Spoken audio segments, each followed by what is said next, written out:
Good evening and welcome back. First, I would like to say hi to Retro Tech or Die, Vintage Hillbilly Shack, Thomas Armstrong, Jack68K, Rudy from Rudy's Retro Intel, and Jay from the House of Moth. Good evening, everybody. So I am going to get right to this because there are a lot of capacitors on this power supply. Hi, Eric. Yes, I'm glad everyone can make it, including myself. All right, so let's go straight to the bench. So I've got the power supply, but I also have a goodie here. Hi, Retro Tech Chris. Let me see if I can find the... I was going to show one of the goodies I have here. If I can find the object that... Well, I can't find the knife, so I will use the not knife object.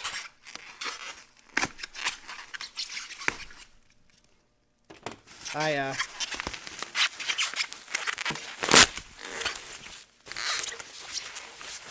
bought a new tool for the basement. Although, granted, it's not new, it's used. But, here we go.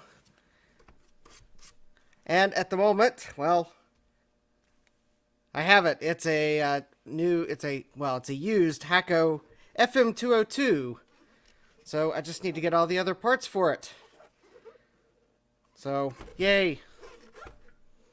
But these, you can pick these up on eBay relatively cheaply. They take the nice handles that actually have instead of like this style iron where you just replace the tip, this one uses the style where the heater cartridge and everything, you can pull it from the handle and swap it. It's just a solder station. It's a Hakko solder station. That's it. At the moment, it does nothing because I don't have the handle for it. I found an auction. They were selling the station cheap enough that I went ahead and got one. Actually, the whole thing's metal. Well, the faceplate's plastic, but the rest of the case is metal. So anyways, yay, new tool, as soon as I can get iron handles. So, alright, now that I've opened this up and now realized I don't have a place to put it, well, there we go. Yep, it's for a soldering iron. Alright, so now that we've done that, I guess it's time to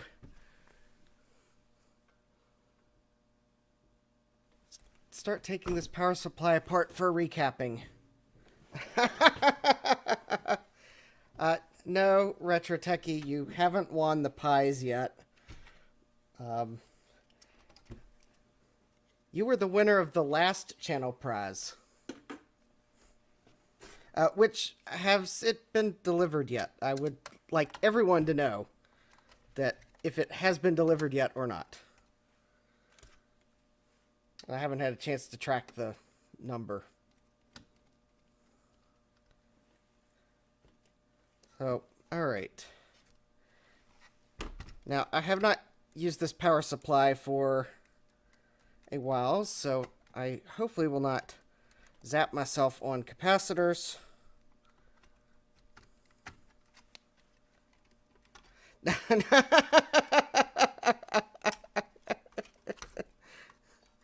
Oh.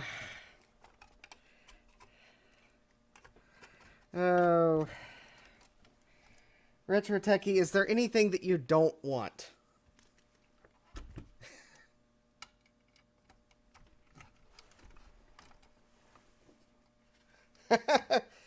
And by the way, Retro Techie, I believe you will find that there's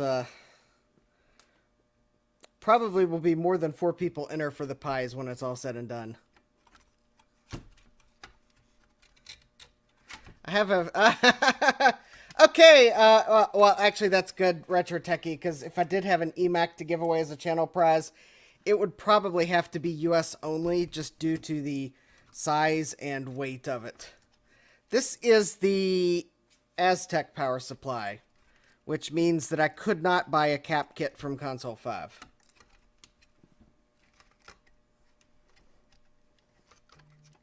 It also means it's probably just as annoying as the other one. Let's see, did I not...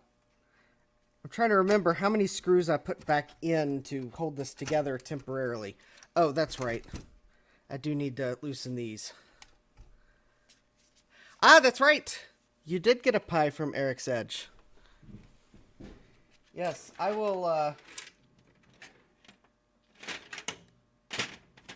will say, so if you haven't seen the video already, I have 2 Raspberry Pis that I'm giving away as my 128 subscriber giveaway. One is a Raspberry Pi 4 Model B. It has 2 gigabytes of RAM. And the other one is a Raspberry Pi 3B. So those I am actually willing to ship anywhere in the world where I can send a package by USPS First Class International Package Service. Because that is actually cheaper than the flat rate box because of how small they are. So, and actually, given how small the box is, the difference in postage for the international destinations that I can send it to, well, I'm willing to send it anywhere where I can legally send a Raspberry Pi and is serviced by the First Class International Service from the United States Postal Service, which is certainly a lot of countries.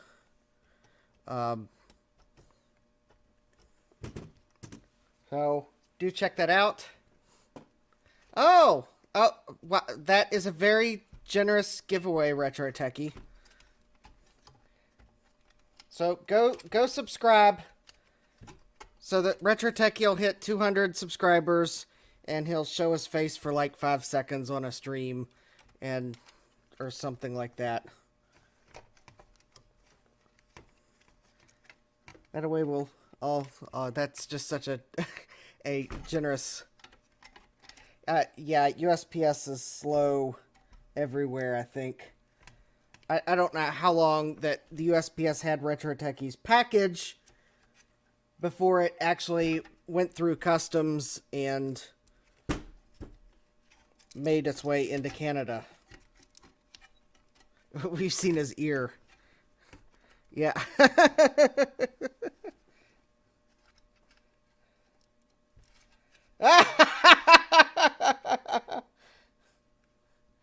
All right, well, yeah, and getting slower, yeah, seriously. So, yeah, Vintage Hillbilly Shack had sent me some memory modules. And yeah, I think what they'll tell you when you mail the package and how long it actually takes are 2 different things. Because I don't know about where he is in the country. It should have been about, I'd say, 3 days max before they slowed service. And yeah, I think the package was in like this no man's land for like those 3 days, not counting the days where it actually was tracking and moving. So okay, I'm trying to remember the secret of getting this out.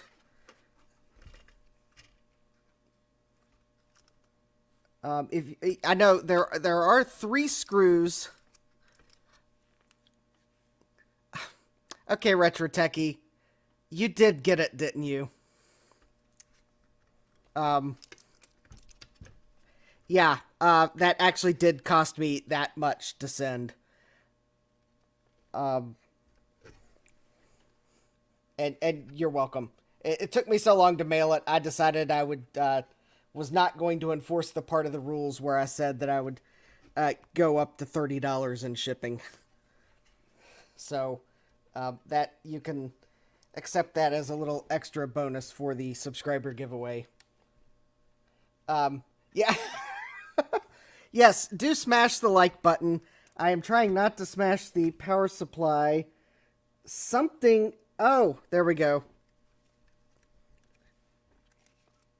There are 3 screws that hold this in normally. I remembered putting fewer than 3 back in so that... Oh, sorry, Retro Techie. I haven't been on Twitter today.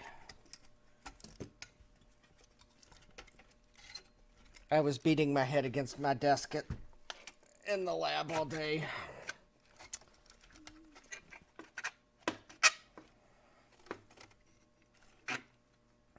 So, I think I remembered putting one screw back in, but it looks like I actually put the 2 screws back in to hold it together.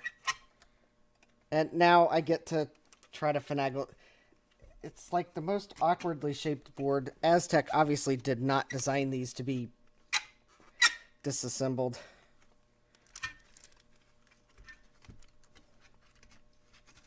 Alright. Because there's this annoying daughter card on the one side, and... Alright. And yes, I have... No, it hasn't caught on fire yet.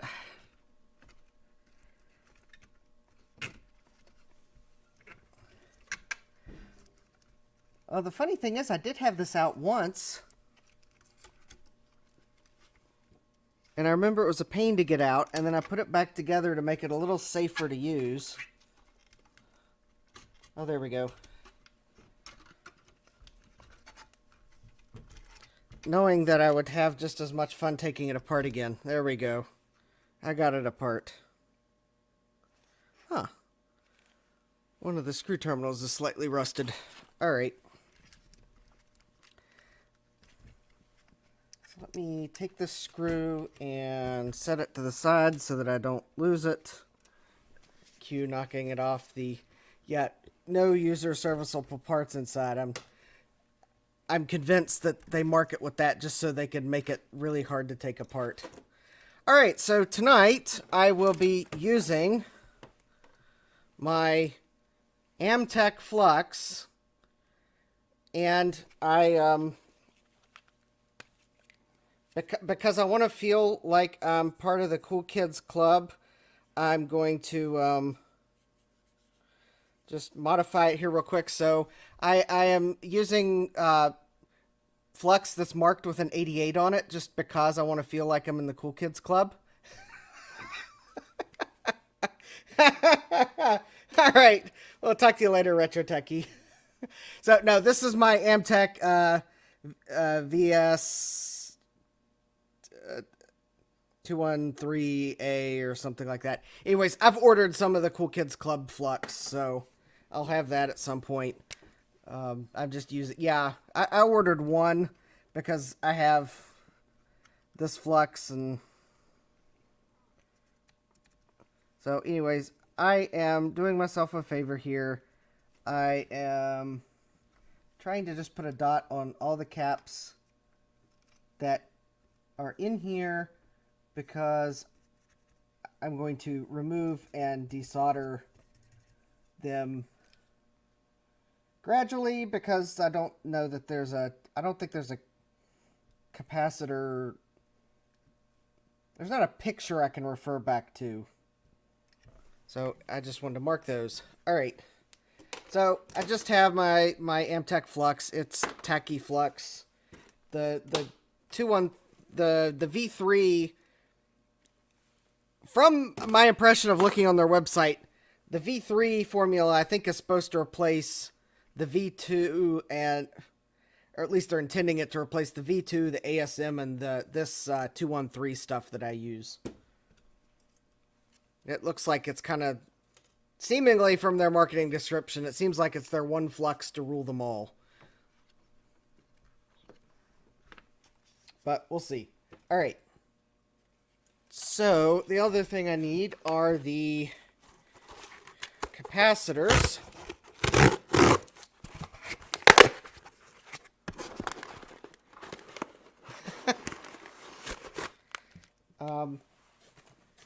Just like Retro Techie accidentally showing his ear on one of his last streams, I'm trying not to accidentally show my address on stream. Alright. So I believe that's some of the capacitors. Because if I was smart, I would have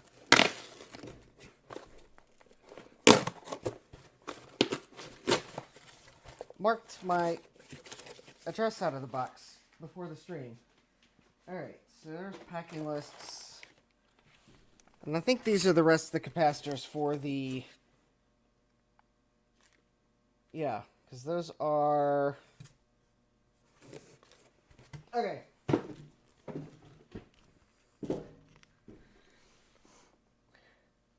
Let me put those where I won't lose them. Let me just double check that these, I believe, are the capacitors for the 2CI power supply. And the way I'll know is because I have another box that has capacitors in it, and I think I had Mauser put a part number on them. I could open the box that you can, well, it's just right off frame, but these do appear to be the ones I am looking for. Alright. Let me just double check this last box here. Oh, this might have something I'm putting in it too.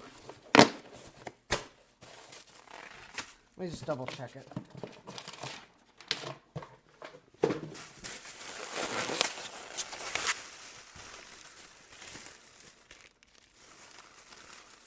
Oh, actually... Oh, this is actually good that I checked this, because I think this does have something for the 2CI in it. Okay, that's for the LC. That's for the LC. Oh, that's for the LC. Or maybe these are for the LC, actually. Let's see, that's for the LC, that's for the LC. These are... Oh, these actually might be the ones I was actually looking for. Okay. I think I've got everything. One moment, there's one item I am looking for that I thought I ordered and I don't see it yet.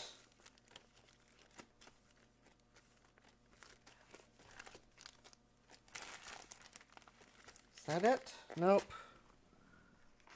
Oh, here it is. Okay. Yes. So not only do I have capacitors for the 2CI's power supply, but I have a new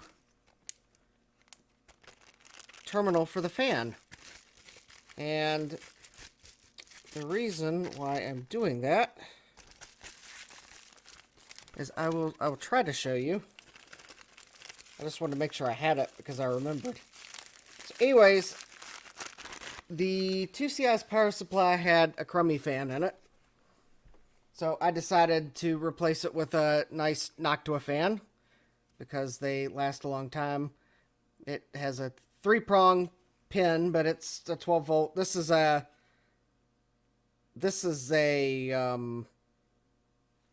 not their 4-pin fan, because the 4-pin fan wouldn't work, but the 3-pin fan will. Anyways, but the original fan had the polarizing clip on it was incompatible with the standard PC clip, so I tried to cut the polarizing clip off of the connector, and you can see that I cut the pin. Now, the fan is making contact, but I decided that it would probably be best if I just replace that with a new connector. So I got one that should be... Yes. So the connectors I bought are the same ones you'd find on a PC motherboard with 3 pins. The key actually fits the fan, which I just confirmed. So what I'll do is I will extract the pin from the position that does not exist on this power supply, and I will put it in its place. So that way I can't, when I plug the new fan in, I can't plug it in wrong. So that is one mod I'm going to make to the power supply. Hi, Dave. Welcome to the stream. I just got all my parts together and am about to have some desoldering fun. So basically, I'm going to recap the power supply tonight. I don't plan on pulling the 2CI onto the workbench. That's probably just be a recap, because I'll then ultrasonically clean this power supply. But the one thing I will do, well, actually, probably what I'll do is I will try to find a way to test it real quick. And then I will remove this relay, because this relay can't go through the ultrasonic cleaner. And then I'll put it through the ultrasonic cleaner at some point and get it nice and dry, and I'll put it back together. And then that way I'll have that done, and I can put the power supply completely back together and not attempt to zap myself on right there when I plug and remove the power supply. I don't know exactly what voltage potential that part of the board is. Or actually, it might have actually been... Well, it was one of the pins around here. It stung just a little bit. Heat that... Yeah, that's what I was going to do. I just have to figure out which pin it is I need to extract by looking at the... it is... Yeah. I know which one it is now, if I can find my... Well... I will extract it as soon as when I get to that point. I guess let me heat the soldering iron up. Turn on my fume extractor.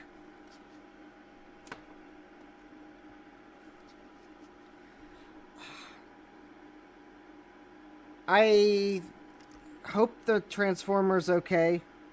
I've put transformers through the ultrasonic cleaner before and they've been fine.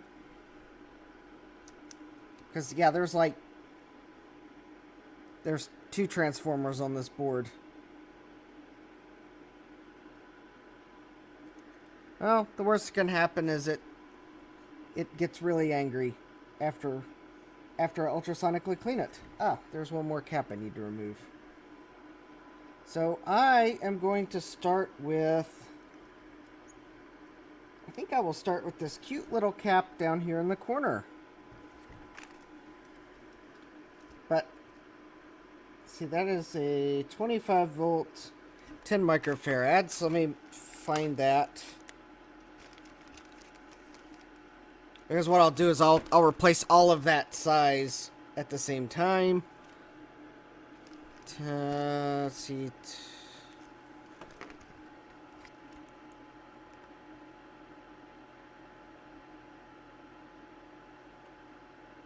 Actually, it's probably those right there.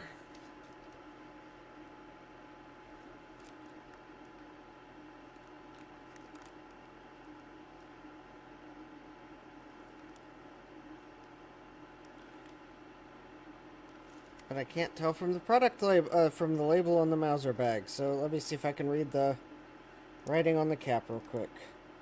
So that's 50 volt, 2.2. So that's not it. 25 volt, 10. Okay, so that's it.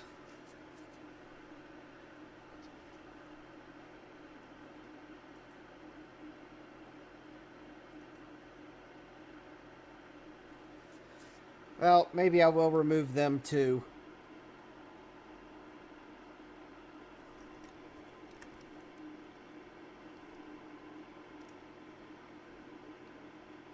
There just appears to be... There are 3 transformers on this thing. 4 transformers. Every time I look at this power supply, I find another transformer. 1, 2, 3, 4. Well, maybe the answer is I won't ultrasonically clean it. Maybe I'll just scrub it really good. because the number of things on this board that looks like I need to remove before ultrasonically cleaning it keeps growing by the minute. I don't really want to desolder the entire power supply just to put it through the ultrasonic cleaner. Alright. I guess let me see if I can get the caps off without knocking my... Yeah, I may just have to scrub it really good.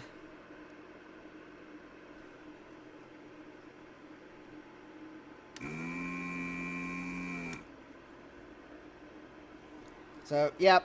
So this power supply may not actually go into the ultrasonic cleaner. Despite what I just said. Just because...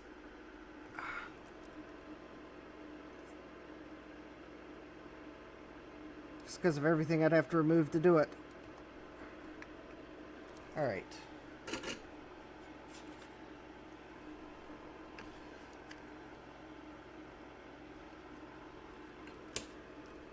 Oh, yep, first cap, and I've already run into one where they put a big, huge blob. There we go.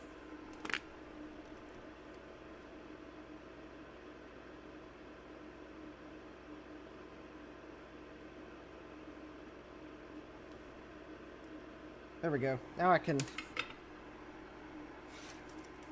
Well, this used to be a government computer, so... I guess a good scrub will just be good enough.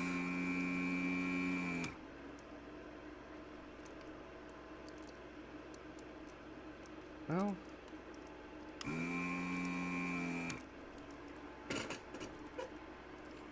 Put the new caps in the ultrasonic cleaner, yeah. Alright. Did not smell like... fish. Alright, so there's the stripe.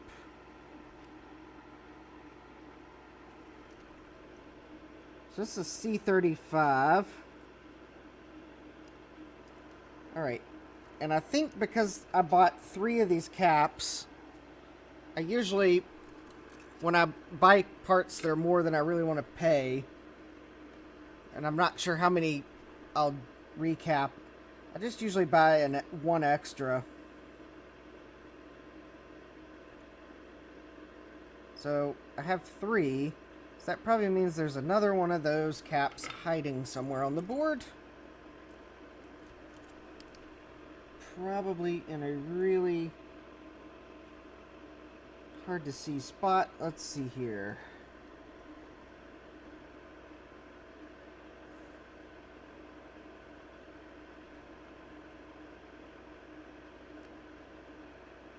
Wait a minute, I just realized. I did actually find a list of capacitors. It just dawned on me. I think there is a list of the capacitors on this board somewhere. But I think it was just a list. I don't think it actually... it didn't have a picture.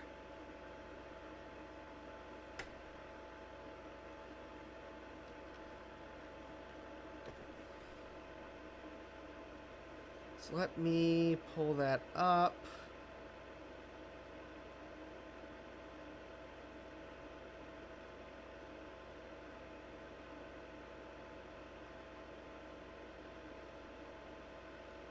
Jump to Apple.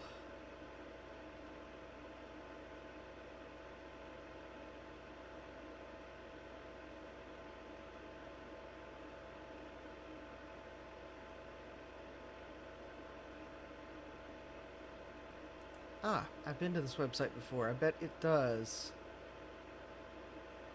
Cache card, overview, upgrades, diagrams. Ah, here we go. It does not have capacitor positions, so there is one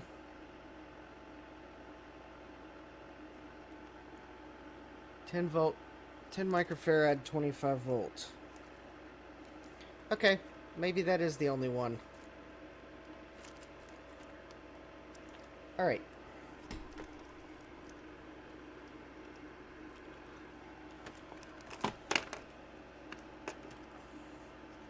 Well, alright.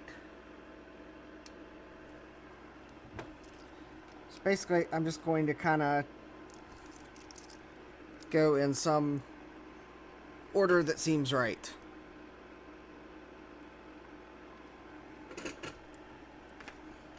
Let me see, where's the... There we go.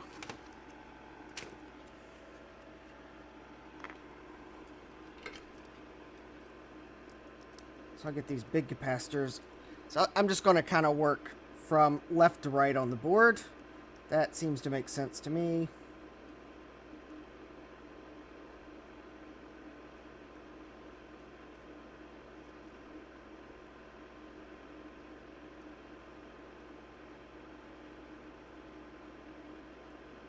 There we go.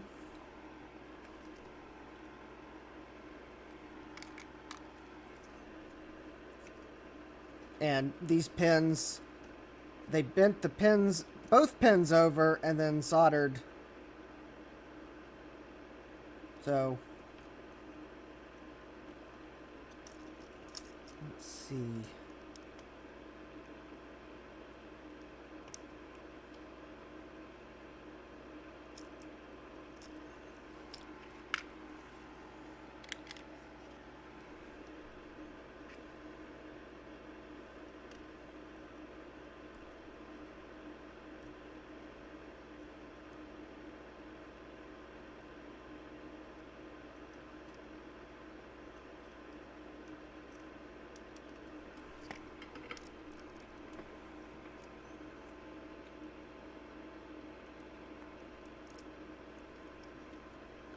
All right. So I got the caps loose. Let's see, where's the...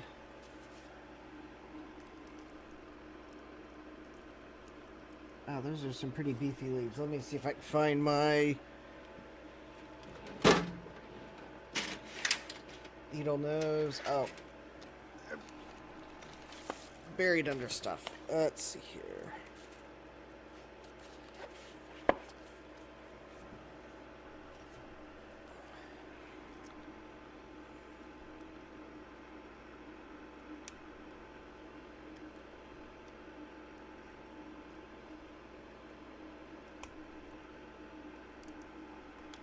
Those are not working.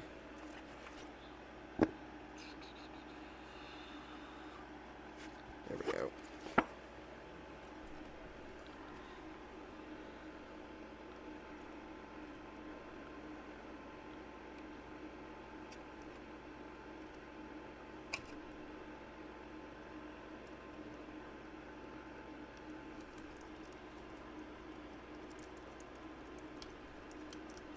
Alright, so this is one of the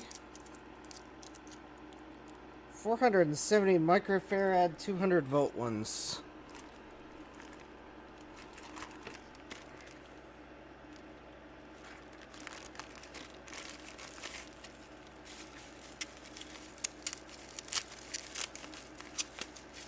So normally I'd like to order like Rubicon or Nichicon or Panasonic, but for these two big capacitors I couldn't go with any of them, so I had to go with Worth Electronic. So I believe they're a German company, so I'm kind of wondering if they maybe bought another company.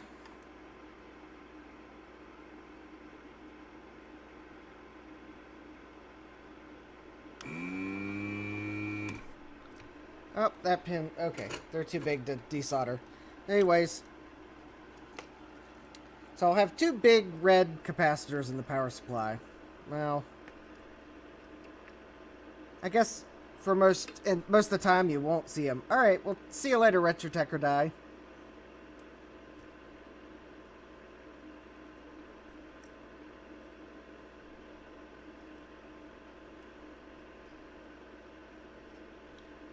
This was a case of I couldn't get the brand I normally like, so I went with what I could get.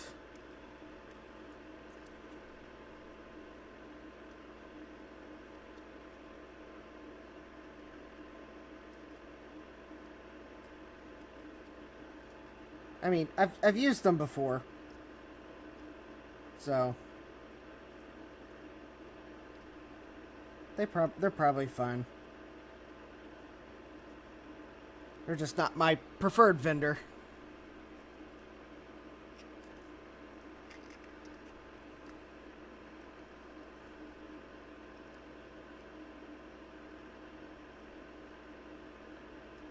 There we go.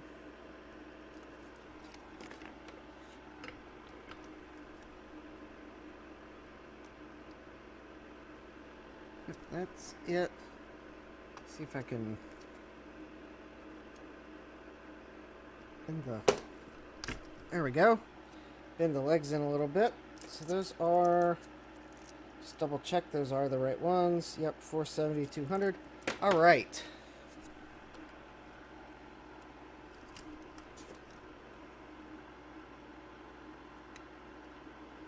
Yep, that's positive. So I'm just insert these caps. There we go. And there's positive.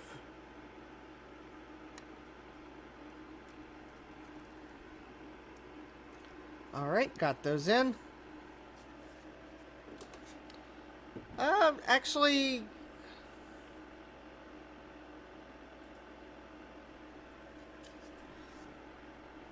it depends. These actually weren't too bad. The problem is with the larger ones, they're too big for my the desoldering gun. So I had to resort to solder braid. And this one of them wasn't too bad because the legs weren't bent, but these ones were a little more difficult because it's like they had longer leads and then they got bent over, so I had to solder from under the pin. But actually, they can be a little easier to remove. Because usually, I guess the one good thing is, if you'll notice, I just put the capacitor in because of the way the legs are designed. They kind of clip themselves in. So usually the legs aren't bent over.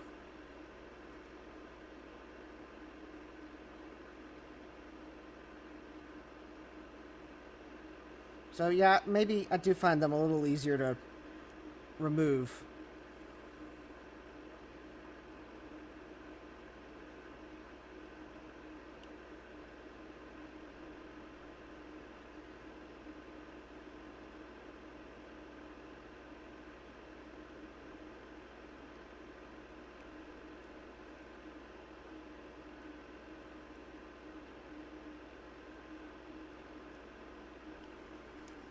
And then installing them, I didn't have to do anything special. Yeah, so I didn't have to bend them to put them back in. So there we go. So I got 3 capacitors down, and I'm not even going to try to count how many I have left because I'm sure I'll miss a bunch. But I think that was all of those. All right, so the next one I see, that's not one, that's not one, that's not one. Oh, here we go. Here's a cute little one here. C36. Ooh.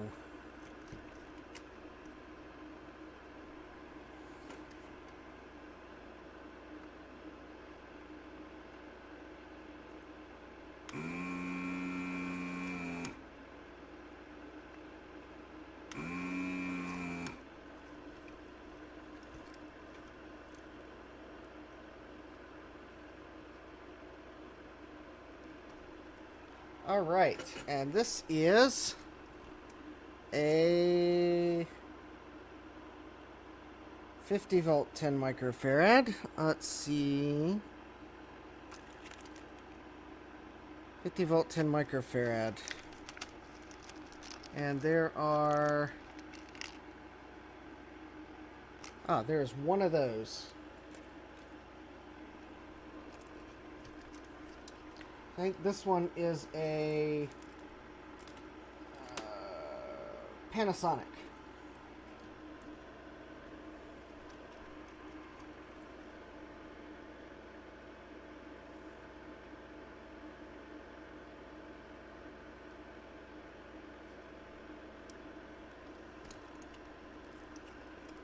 The original was a what was the original one? Was a Nichicon, I believe. Yeah, because that's the one. That's it.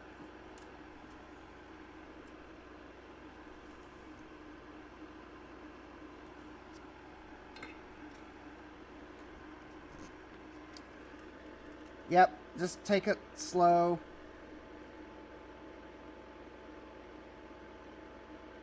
That's why I double check a time or two just to make sure I got the right one.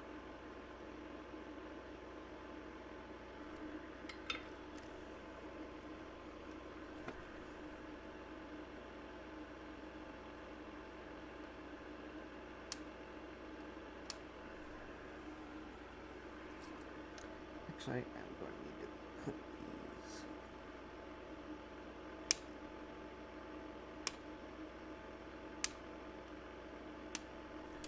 All right. So, next cap. Just again looking down the board. See, that's not a cap. That's not a cap. I don't think that's a cap. See, this daughter board doesn't have anything on it. That's a electrolytic cap. Looks like it.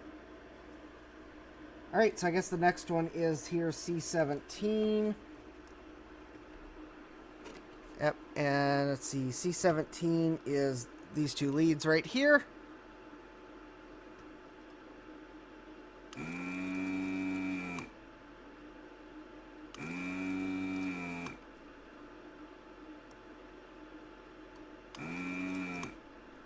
Alright, I guess. Alright, good night, Rudy. This is a 2200 microfarad 25 volt. There's one of them according to the website where I found the value list. So the old one is a Nichicon in a, looks like a navy blue package.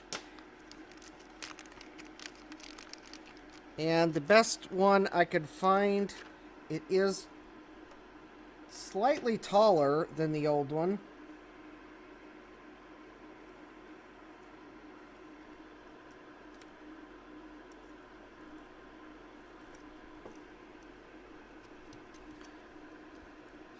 But I think it will, well, let me see. I may have ordered,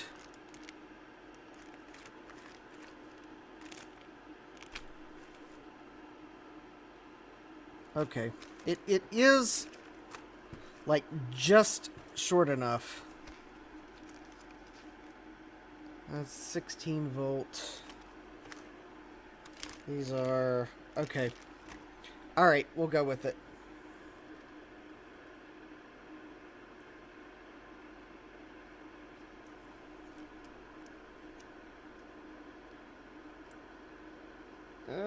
May.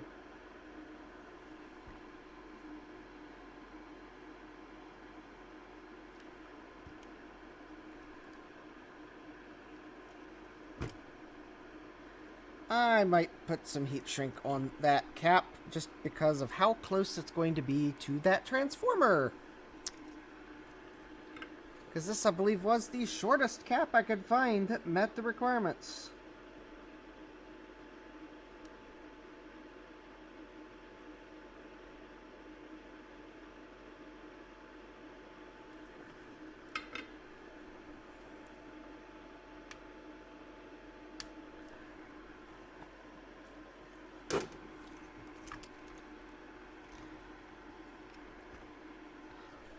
Alright, let me see if I have some heat shrink tubing. I thought I have some.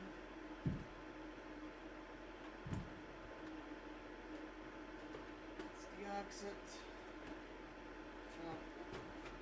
Microsoft Assembler might work at a pinch. Ha ha ha. Not really. Let's use it. You know, maybe it don't. Huh. Maybe I don't actually have heat shrink. Alright, well, I'm going to hope there's a gap.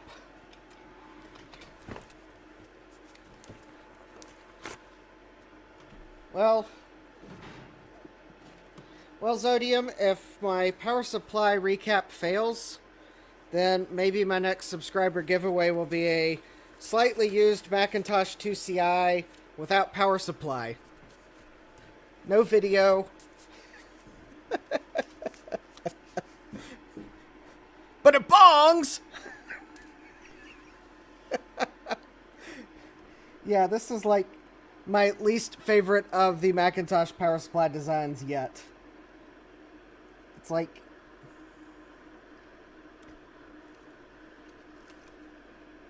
It's like Apple said, we make our computers so you can't repair them, and Aztec said, hold my beer.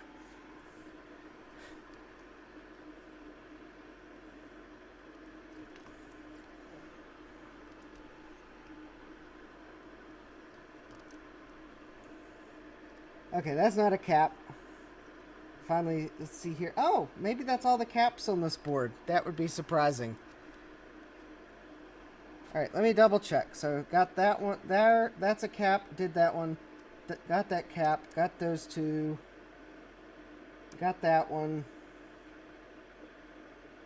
And I did the safety caps in a previous stream, so they're all fine. Okay. Maybe that is... there is a way to separate the two halves. I just don't want to do it. Because that would require me desoldering 6 wires that are kind of hard. 6 wires, 4 of which are hard to get to. Because there's 4 wires here. Well, I guess I could desolder them there. On this board. Well... It's fine. I'll do it with them connected. Relabel it a quad.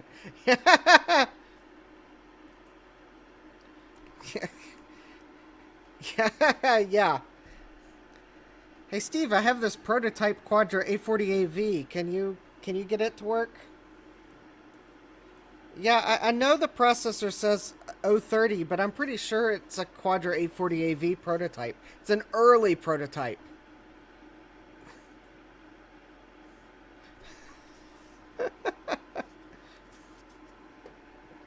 Well, alright, yeah. Okay, on this board, I think the caps are even harder to get to. Oh, and there's yet another component that I probably wouldn't want to put through the ultrasonic cleaner. Yeah, I'm liking that scrubbing idea more and more. Alright, so I'm going to get the power supply fan header next.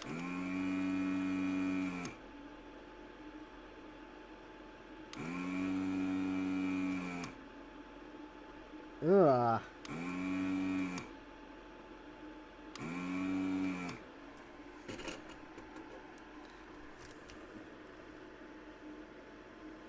And for anyone that probably couldn't tell by my reaction, I got the wonderful essence of fishiness while desoldering this fan header. So something in this area of the board has leaked electrolyte.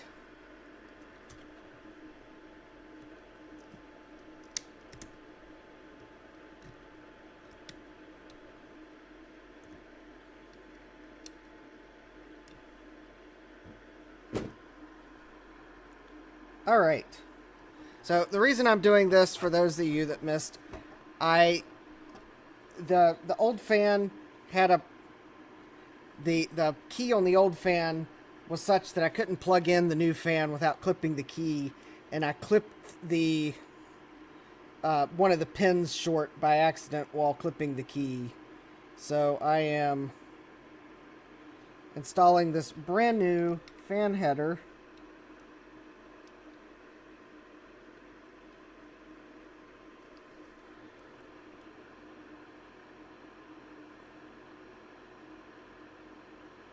Is that really right? The middle pin, yep, okay.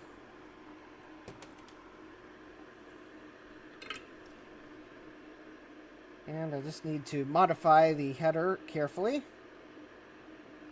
Like, very carefully. Like, maybe I should hold this with a tool carefully.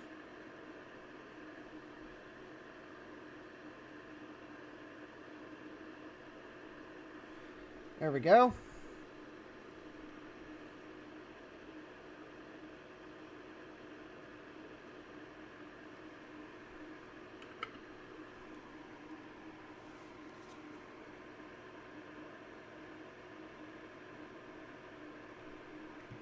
So now I have a 2-pin header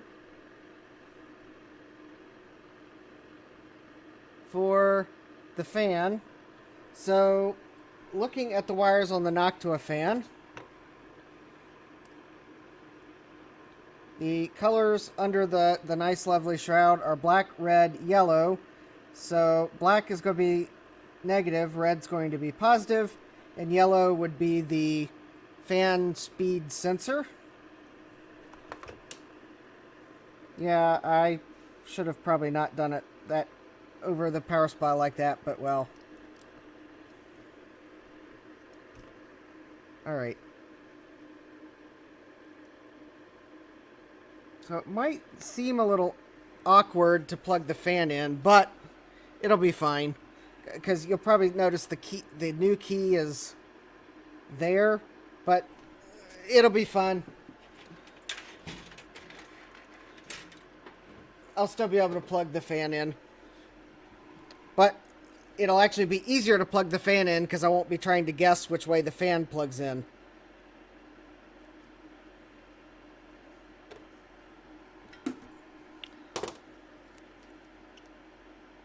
Oh! Oh! Oh!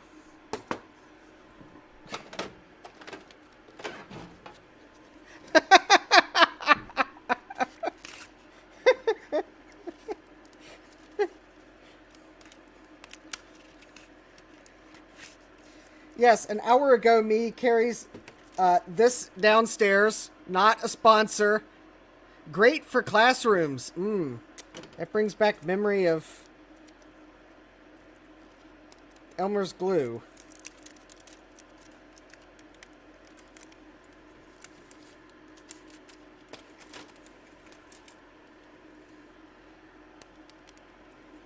The consensus was that Loctite Fun Tack should be the same as the Blue Tack stuff.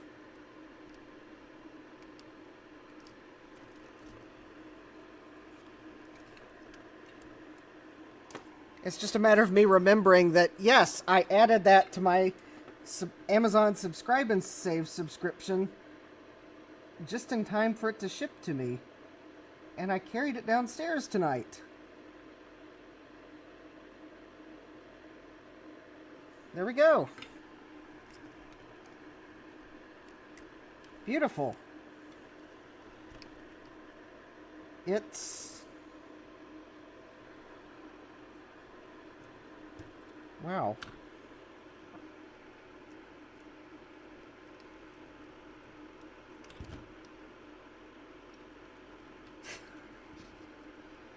Well, okay. Alright, well, this is a fail. The one thing I failed to account for was how close the connector would be to that transformer once I actually put it on the right way. So, but yeah, look how level I got it on the board. Just too bad there's not enough room to plug the fan in. Oh, well. Well, that is why...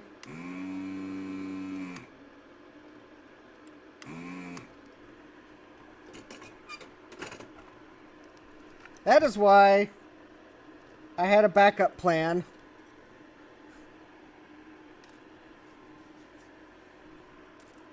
And the backup plan is... if I can find where they went to on my workbench. Oh, there we go.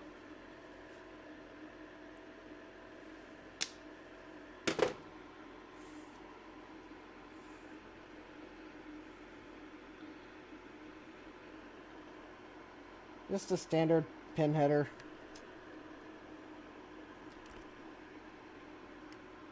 And maybe solder it slightly angled this way. There we go. Yep, just a standard pin header. Okay. I thought I could use a keyed connector, but well, no room. So at least I'll replace it with a new pins so that the fan plugs in securely. Because I had cut one of the pins short by accident. So I guess I will have to make sure I plug the fan in correctly. But it will at least... Alright, it at least fits now. Yeah, there we go.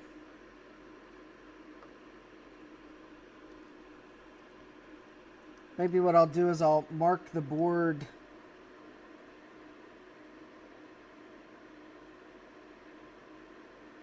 Ah, there we go. That's what I'll do if I can find a fine point Sharpie. I'll mark the board after I scrub it clean. I'll put a little mark on it so I know that the yellow pin goes there to this side. Or well, you couldn't see me point. Well, anyways, all right. So I replaced the pin, so now I don't have to worry about the fan not making good contact. Because it would be a shame for me to put that nice knock to a fan in this and it to not be really making good contact and the 2CI overheat. Assuming I can actually get it together. Yeah, that Funtac stuff really works. And then I can just leave it somewhere on my workbench. Just kind of like that and, well, not there, but someone will think, oh, Justin, why are you leaving your chewing gum on the workbench?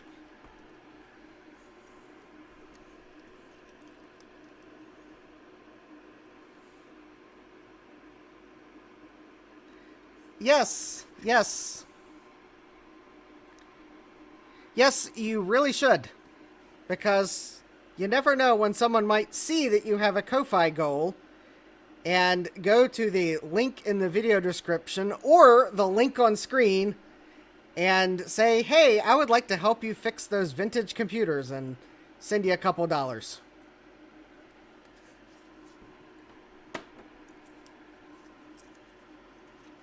And the cool thing is, with Ko-Fi, as Zodium might know, or some people might know, the money comes straight to you. You don't have to wait for settlement. Like with Patreon, I think they hold funds for I don't know how long. But with Ko-Fi, it comes straight to you. So,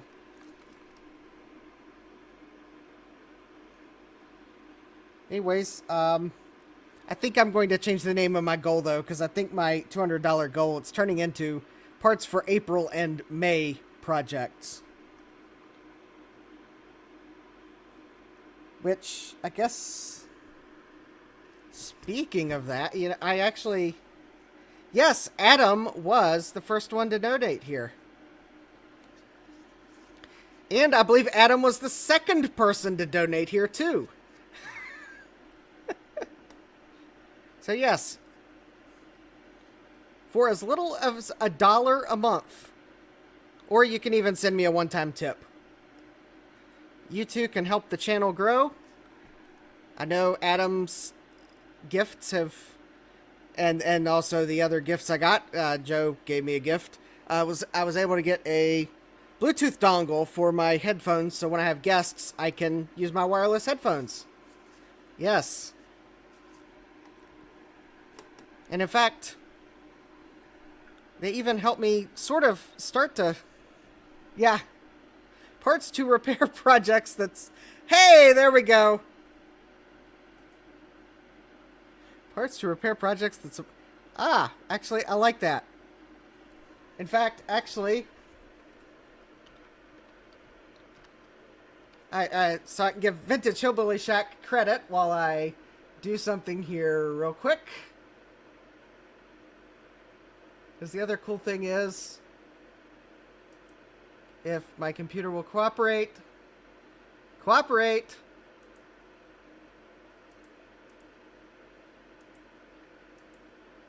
Oh. It was cooperating. It was telling me to do something else.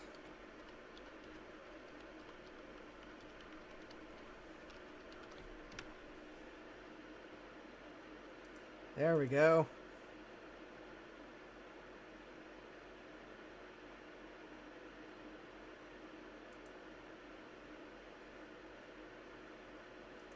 My page. Edit the goal. Try to copy text that...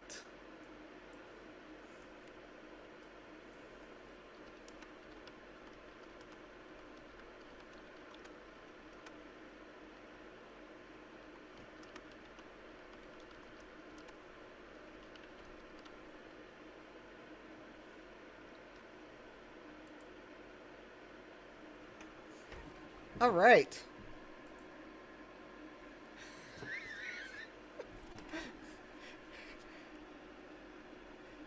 And I can update the goal really quickly. There we go. I like that. Because actually, I guess while I'm pausing here momentarily, let me go over to my shelf here. I did actually...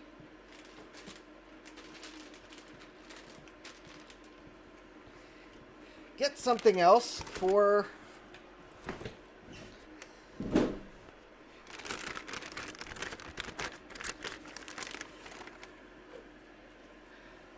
Alright, I think I'm... Nope, I need to zoom out just a little bit. So we'll see if anyone recognizes what this is. So I will show you. So there's that side. And here's this. That is a 25 DB25 connector. And this will probably give it away to someone.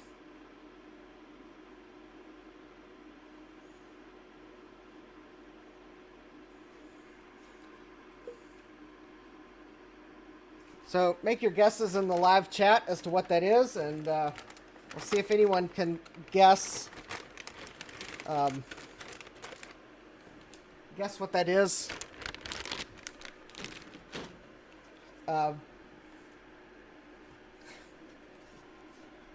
Oh, that is really close, Vintage Hillbilly Shack. You are on the right track. You are really close. Yes, it is SCSI, and it is for an Amiga. You just...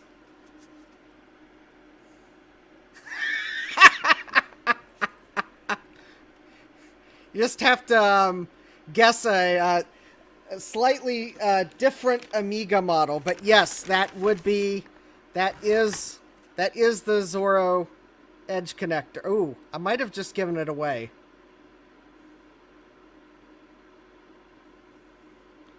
But actually, it would probably also help. This will probably give it away if I hold it like this.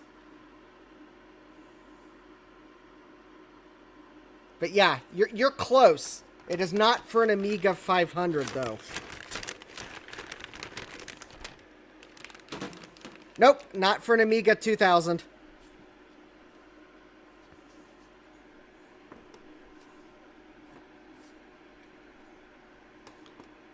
Amiga 2000, I think, had slots in the case, so it wouldn't have needed a sidecar. There we go. Vintage Hillbilly Shack's got it. That is for the Amiga 1000. Because, yes, the Zorro slot on the Amiga 1000 was on the right side of the case. So, therefore... with the SCSI connector pointed towards the back, the Zorro connector is on this side. So, yes, it is an Amiga 1000 SCSI. And the really cool thing is, the Amiga 500 would actually would be backwards. because because the Zorro connector's on the other side of the case. Now, I don't know how well this is going to work with the blue SCSI. I do have... Yeah, it is a base SCSI.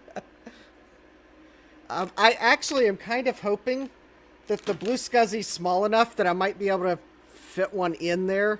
Because actually, I thought it only had an external SCSI connector. But I think there was a version of that sidecar that had a hard drive in it, because there is actually an internal SCSI connector in it. So the only thing is, though, there are no ROMs on it, so I don't think it's bootable. But I didn't know that until I got it, that there were no ROMs in it. But I'm going to try it anyways, and if I can manage it, I'd like to squeeze the blue SCSI inside of it so that you plug the sidecar in and it just works. So, all right. So enough of that. That actually came in yesterday. And in fact, it has an axial cap on it, and I actually have already ordered an axial cap to replace it just in case. So, but now that we've got that new goodie out of the way, I think May is going to be the month that I start working on the Amiga again. Because now I really am wanting to get it back up and running. Well, actually, I don't know if it runs. I've never had it running. I know it worked at some point.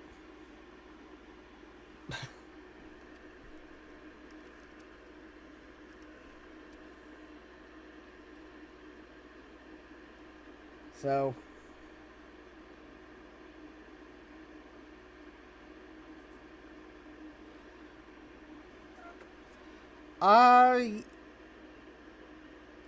yeah, that would probably be possible.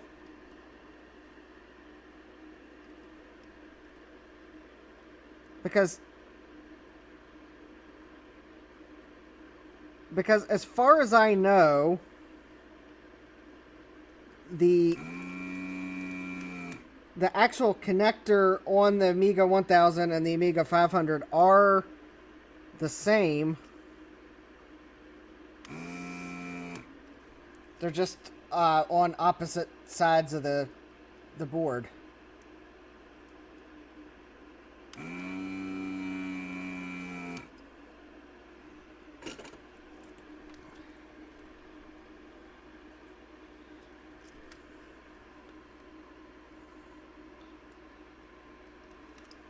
Yeah, I've not really seen those come up on eBay that often. Although that's maybe because they might sell faster than I see them normally. But I managed to catch that one, and it was a buy it now auction, and they had it. The buy it now price was $50. And I didn't think twice. I just bought it.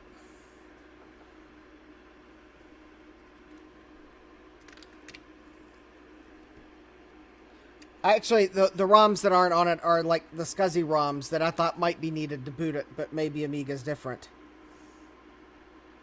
Alright, so this is the 10 volt 2200 microfarad cap, and I believe it might have just started to leak because there's a little bit of juiciness right there. In fact, you could probably see the slick there on the board.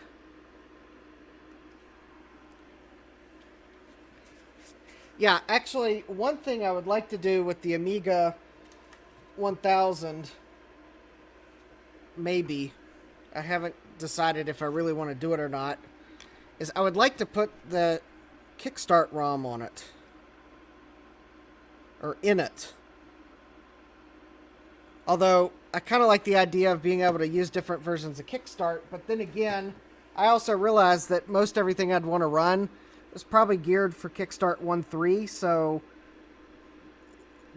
do I really need to be able to switch Kickstart versions? Although, I mean, I guess maybe, yeah, it'd be nice to try Kickstart 3 too, but it's an Amiga 1000 after all.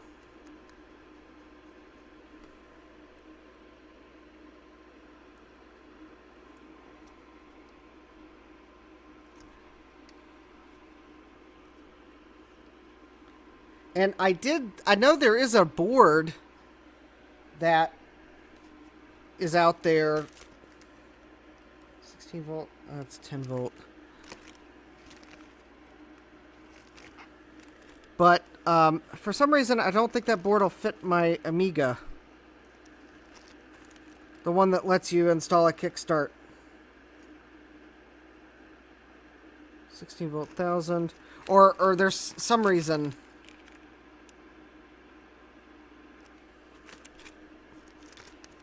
That must be.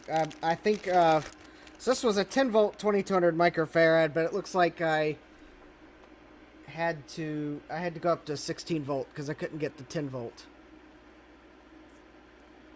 And it looks like there's actually 2 of them. Ah, okay, I see the other one. 16 volt 2200 microfarad. Is that really? Let me just double check that I...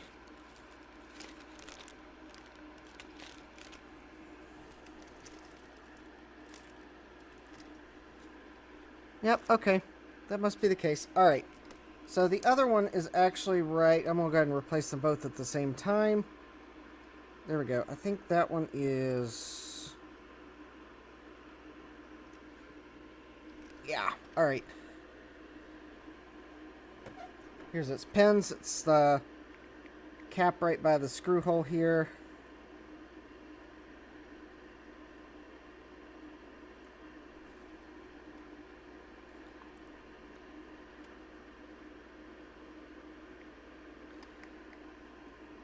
Actually, I think I want to leave the...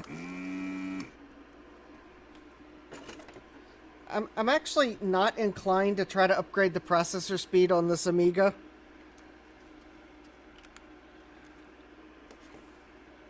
But I do have a memory card that actually installs inside of it. It's a 1 meg memory card.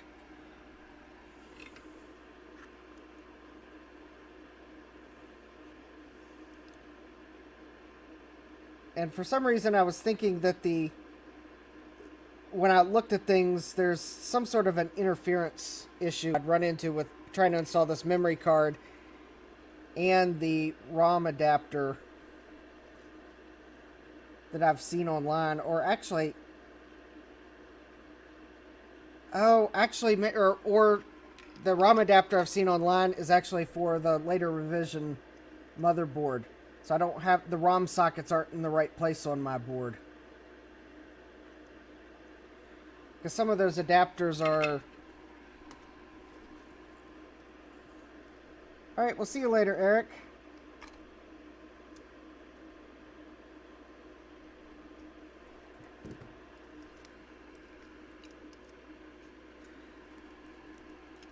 Some of those Kickstart adapters I've seen are more... They were designed for the version of the board that's more commonly available in Europe.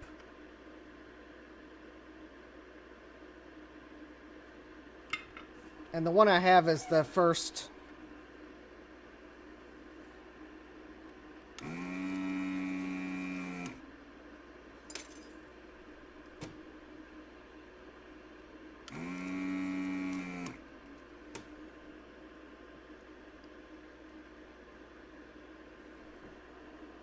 Oh, did that just melt plastic?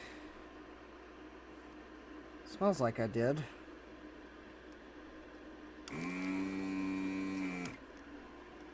That might be the wrong pin. Oh. Nope, that was the right ones. Come on.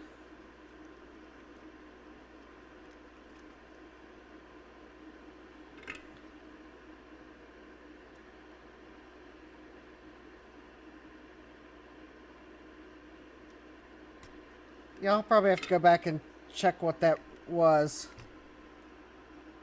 10 volt, 2200 microfarad. Alright, so I got both of those. Alright.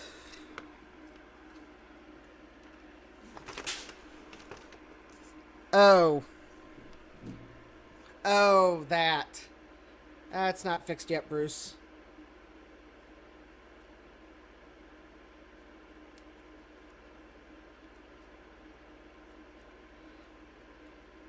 Yeah, there's some board out there that I've seen. I don't remember what it's called. And it replaces the processor with a Raspberry Pi. And I'm actually not interested in doing that.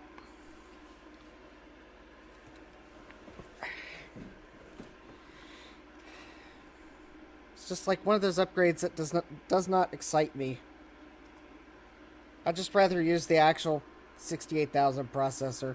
Now, I guess if the processor in this one failed and it was do that or have no Amiga 1000, then yeah, I would probably do it. But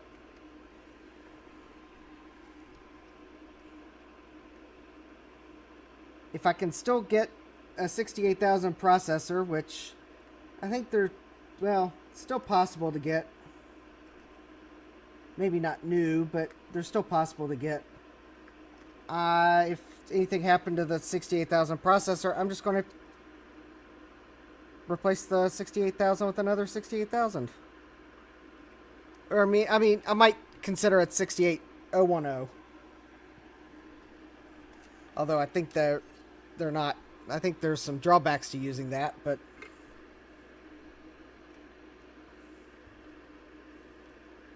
replacing the processor with a Raspberry Pi is just not something I really want to do.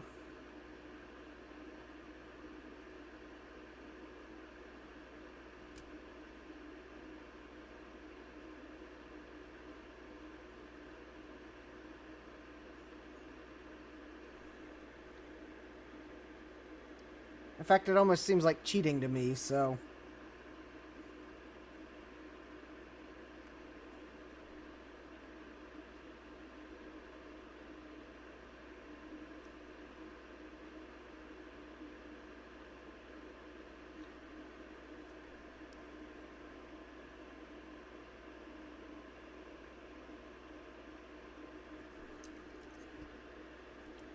alright. Yeah, I'm definitely smelling the smell of fishy goo on this board.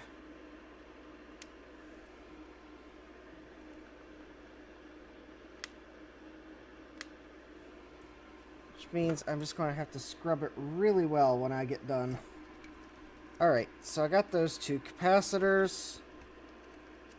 I guess the next one is...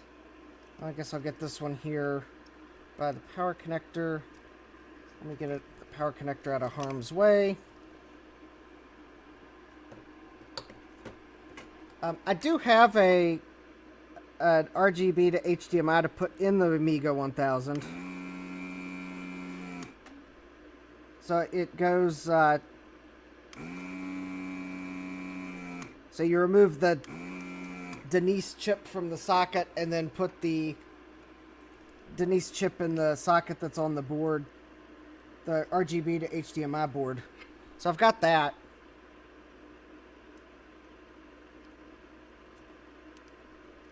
And I've got a, I think it's a DKB Insider 1 meg board.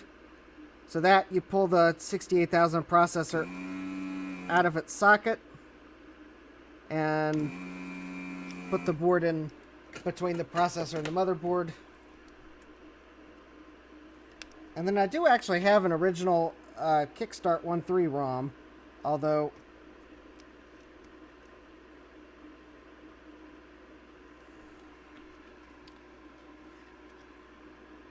the adapter for using that ROM I don't think will actually fit with the DKB Insider 1 meg board.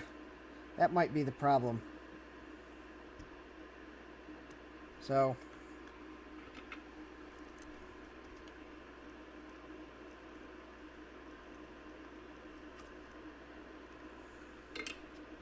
Well, if I can get that cap out.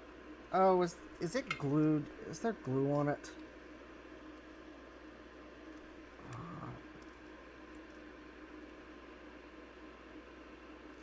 No. Okay. Well, there is glue on this cap, but...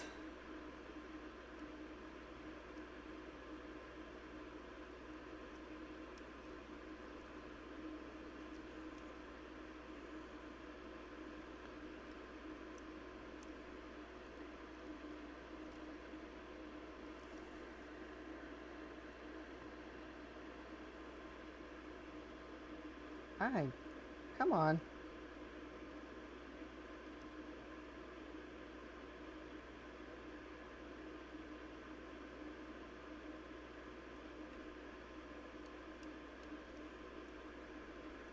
Oh, there is glue on that.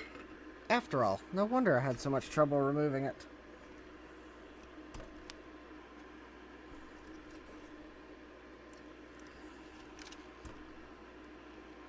That is the 47 microfarad 100 volts.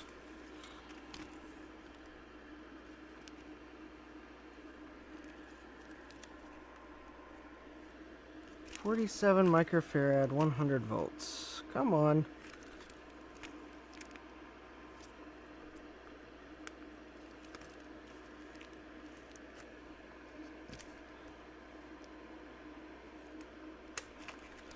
Oh, is that... Nope, that's not it. That's not it. Hold on. Seem to have misplaced Oh, there it is. Ah, that's right. Here we go. I found it. Hey, Alex.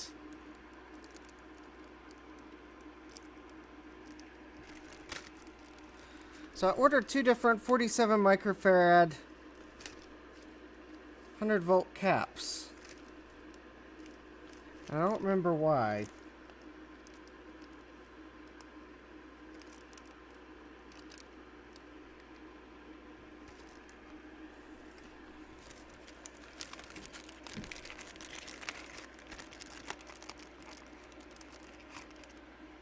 So seeing that they both seem to fit, maybe it was just to make sure I got them because I'd...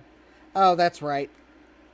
It's because I placed my initial cap order for this power supply. And in the time between me clicking place order and I guess when Mauser fulfilled the order, or packed the order, the 47 microfarad 100 volt caps that I had picked in the order went out of stock. And I was not about to wait until September for the caps for this power supply. Or for that cap. So I then placed another order for different caps. And I think I ordered two different brands to make sure I had caps.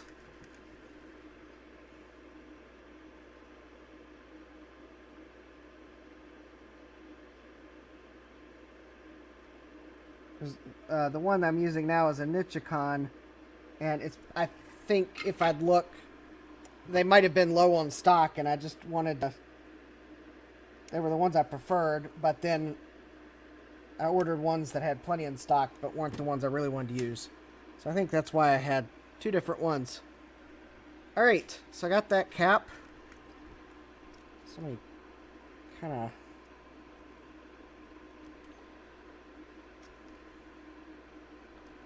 Alright, so I guess the next two caps are...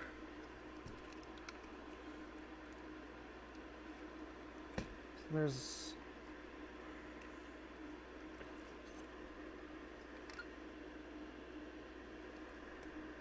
Alright, I think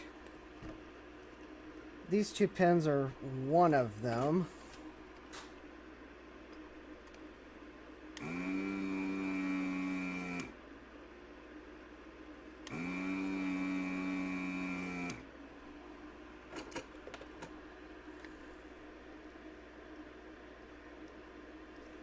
Oh, and these three caps are glued together. So, yay, wonderful.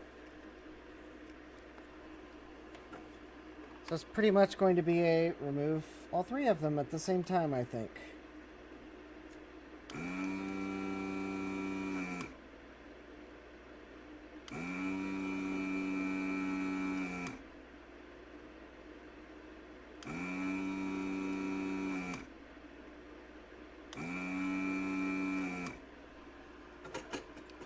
Although, Bruce, if you're still in the chat, maybe you can answer a question that came up. But I think Rudy, which I think has left, but we can make sure he gets the answer. He was asking if you can put a transformer through the ultrasonic cleaner, and maybe you might know the definitive answer.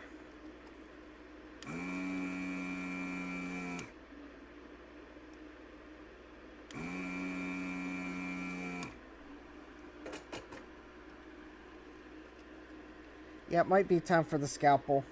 Oh. Actually, one of the caps is... There we go. There's one of them. So that was the 16 volt 1000 microfarad.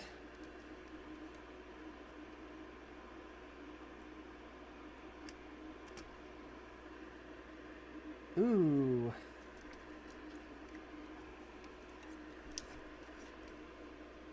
Ooh, lovely. Lovely, lovely. Look at that. Look at that.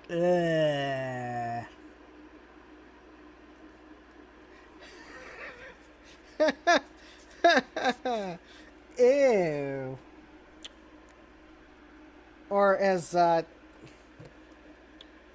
Ernest in Ernest Goes to Camp, although Jim Varney does it way better than I can attempt to imitate him. As he, at the beginning of the movie, when he's cleaning the bathroom and gets to the toilet, he goes, "Ew." Because that is some fresh capacitor juice down there. Oh, boy.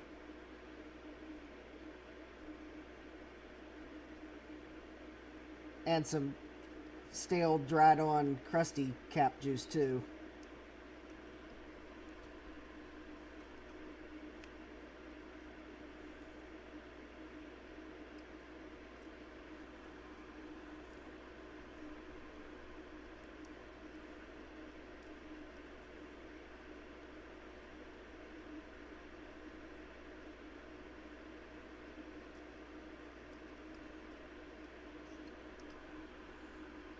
Well, yeah, I need an IPA spray bottle. Oh, wait.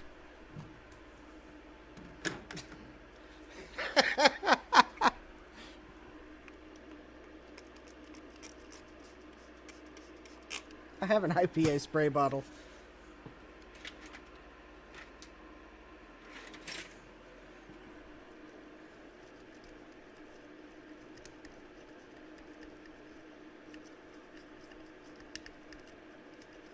Unfortunately, the toothbrush doesn't really fit down in here, but... Well...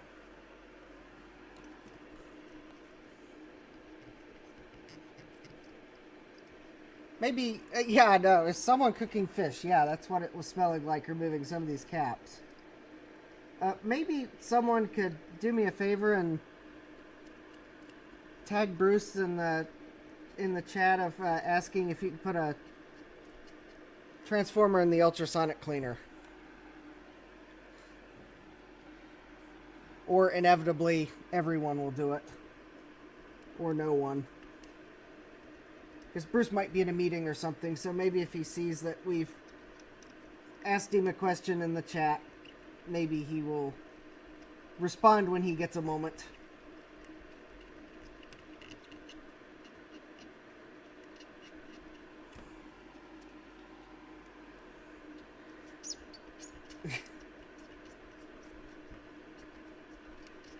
Well, Vintage Hillbilly Shack, I'll tell you, the fish in even the cheapest fish fast food restaurant smells better than the fishy smell of a power supply.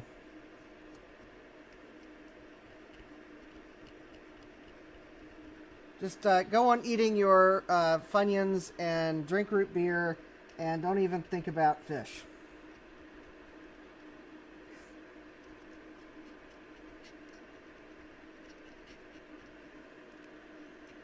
Well,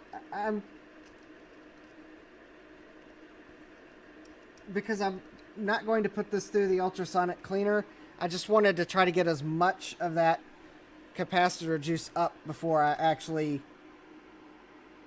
put the caps in. Okay, so that's 16 volt, 1000 microfarad.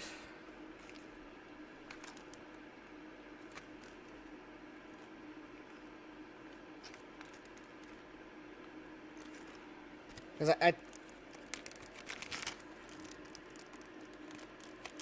I'm actually thinking this power supply just might have more things on it than that. This power supply may have a lot of things on it that really would need to be removed before ultrasonic cleaning, and I don't know that I want to actually expend the time to do it. Alright, so these two here were 16 volt, 1000 microfarad. And ooh, yeah, the bottom of that cap looks lovely. That's a 2216. So let's see here.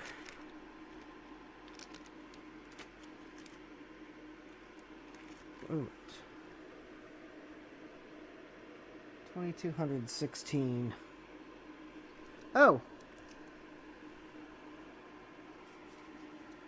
Look at that.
I have made a mistake somewhere.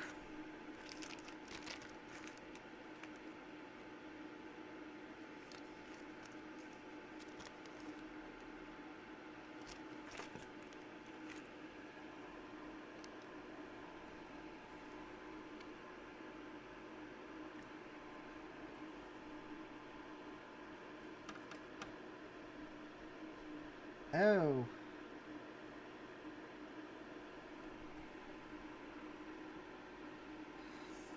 $2,200.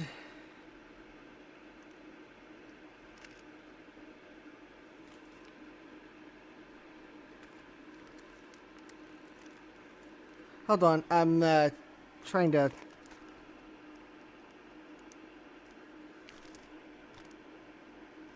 reverse engineer what I bought. So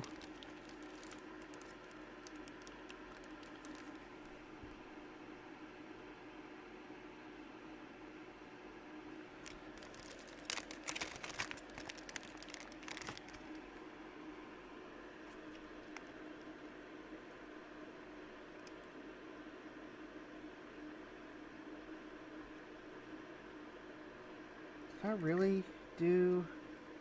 Oh, I got solder in the hole still. Alright, I might have made a slight mistake somewhere. Alright, let me go ahead and solder these in.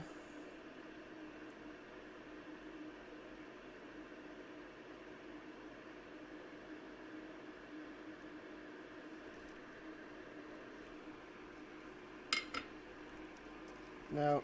Hold on. Let me...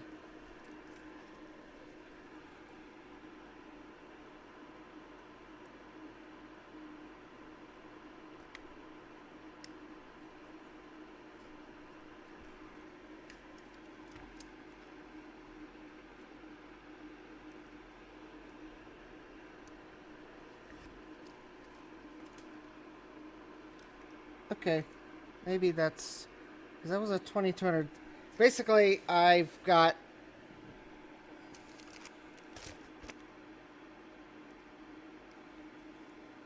I had two 2200 volt... 2200 microfarad 16 volts and two 2200 microfarad 25 volts. And it looks like...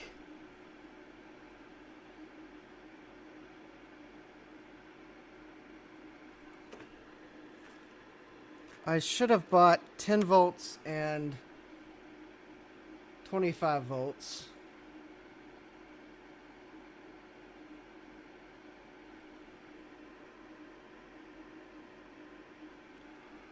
And I think it'll be fine.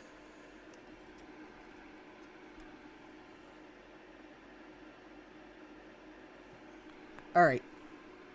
We'll go with what I have. It'll be fine.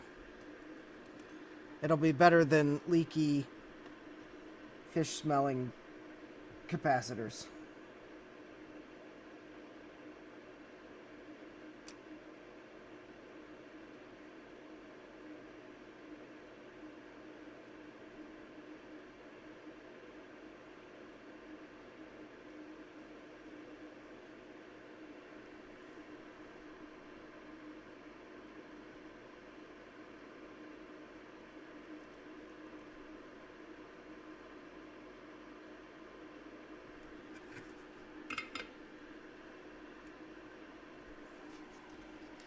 Actually, I just realized... Oh, I have a new toothbrush on the bench. I also realized that...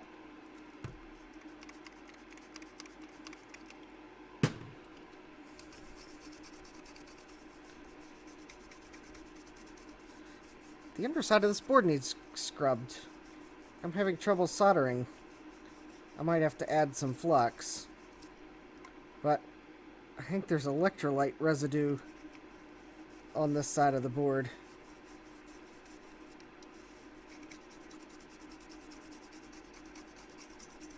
So I'm just going to give this board a quick scrub before I continue.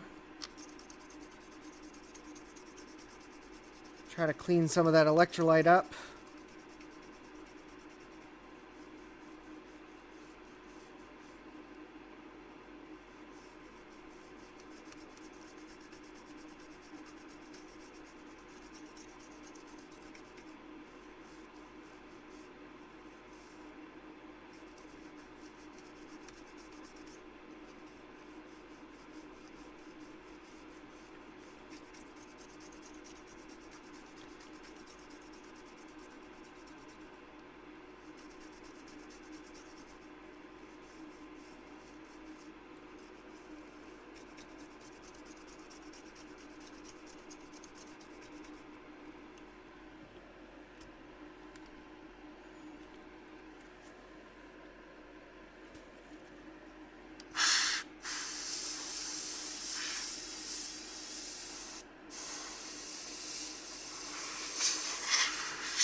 Wow.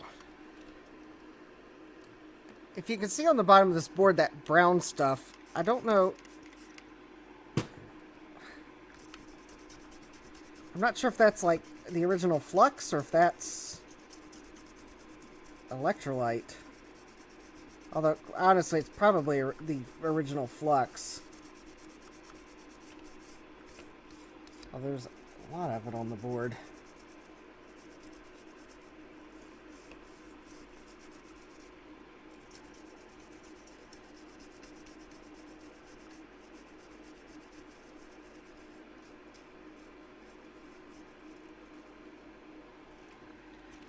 Alright, well, let me see if that's clean. Yeah, okay. Well, then I'm not going to worry too much if it doesn't come completely off.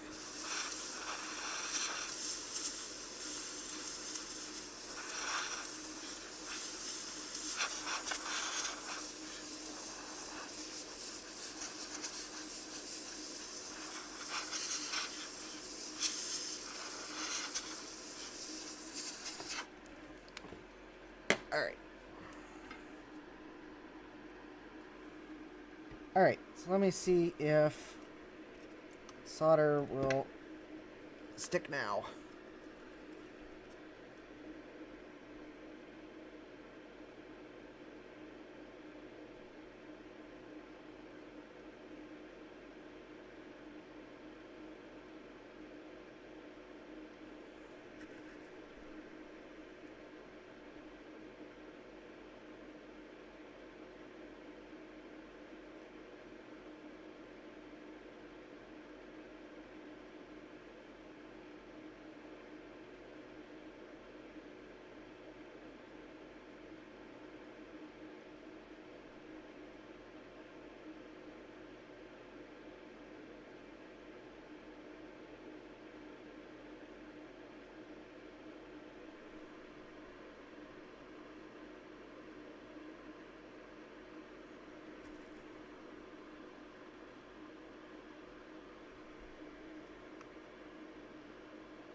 Alright, let me see here. Alright, I don't think there's too many more caps to go. Although, one of these caps... No. I just ordered the 88 flux today. I didn't have the peer pressure I needed to order it until today.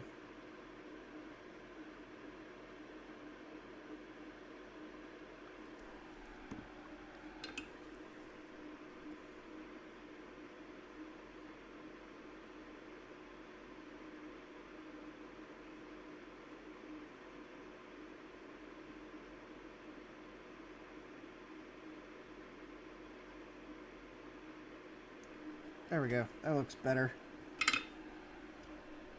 Although, because I wanted to feel like I was in the cool kids club, I hastily made my own bottle that says, or it says 88 on it. See?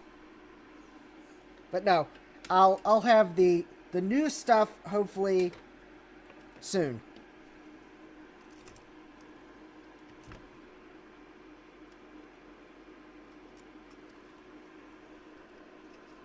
Because it's supposed to be the best thing since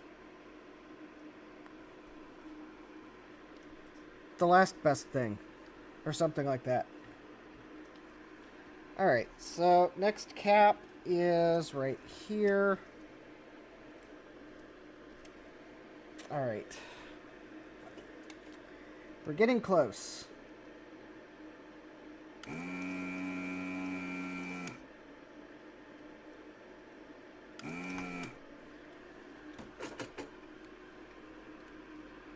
Alright, and this is the 16 volt 470 microfarad, which was also...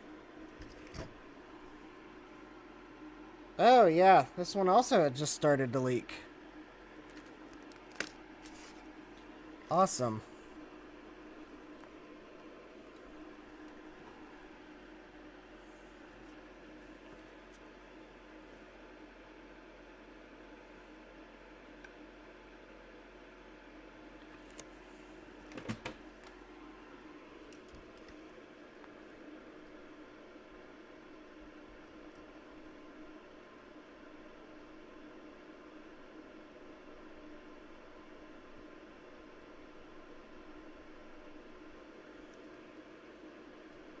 There we go. I think there was...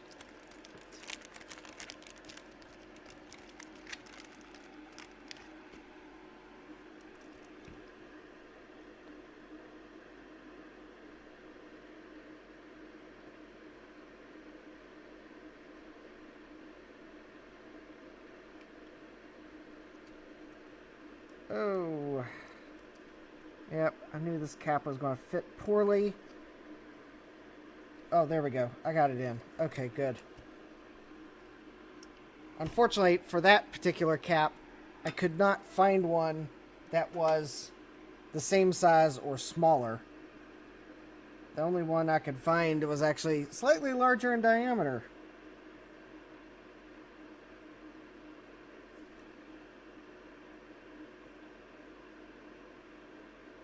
I think someone had asked me to make a list of caps for this power supply. This particular cap here will not make my list because I can't recommend it because it doesn't fit the greatest. Or at least I'll put a when I get to making the list, it'll at least get qualified as. I'll put a star beside it. I mean, it fits, but not really that great. Alright. Unlike some of these other caps. Oh, no wonder that.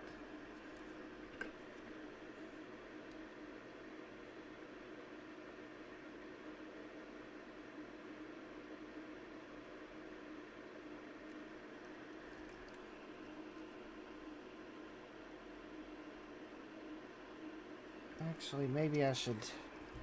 One of these caps, I didn't realize how far it had fallen out of the holes when I soldered it. So let me fix it here real quick. I think there's like 2 or 3 more caps to go after I fix this one.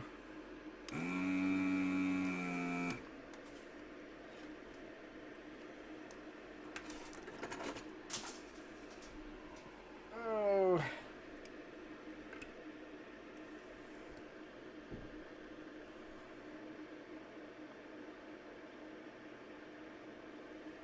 There we go. Fix this.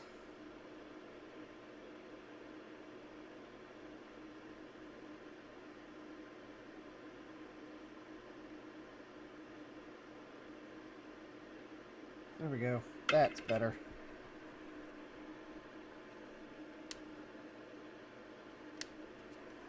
Alright, so let's see here. So we're down to... Okay, that one's replaced, that one's replaced, that one's replaced. So there's this little one. There we go. Okay. So I think it's these 2 pins here.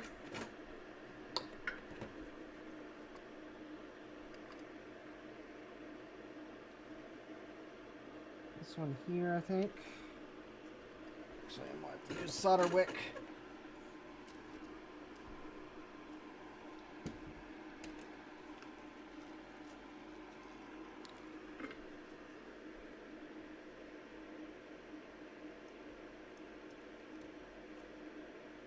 Well, I tried to buy an iMac G5 that was available locally, and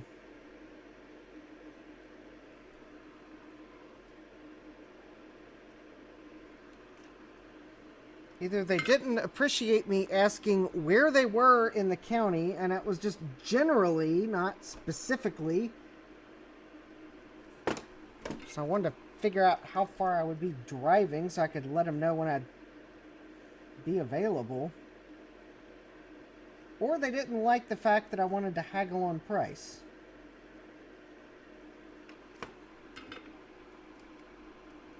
Or I'll randomly get an email in another week. It was like, okay, yeah, I'll take your lower price. Because even then, I think I was probably offering them more than maybe it was really...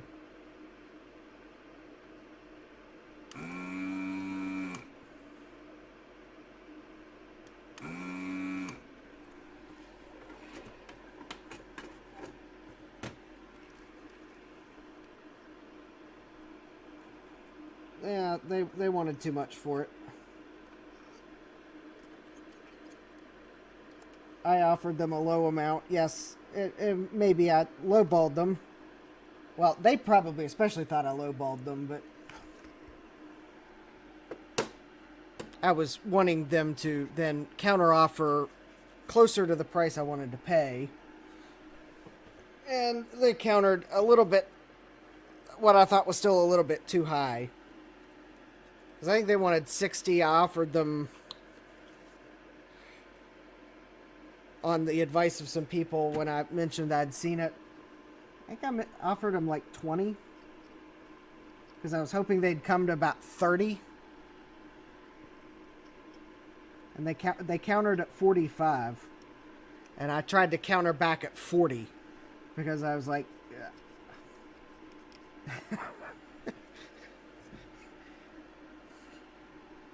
Because I can go to my credit union's ATM and get 220s. Easily.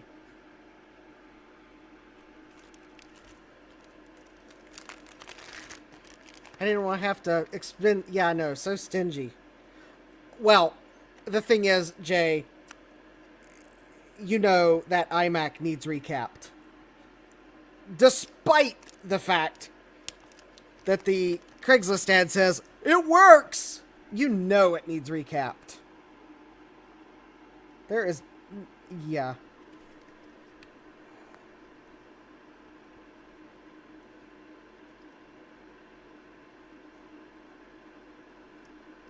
And it's like one of those computers that's like, you know, if I had one, it'd be nice.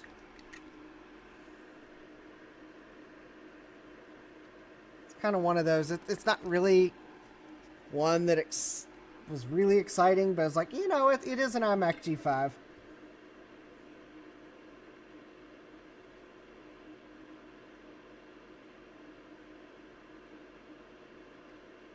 They run hot. They're 64-bit.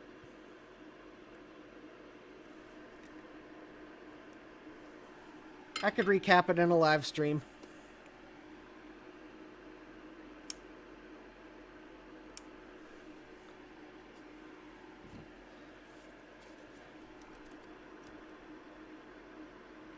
All right. Yes, thank you, Bruce.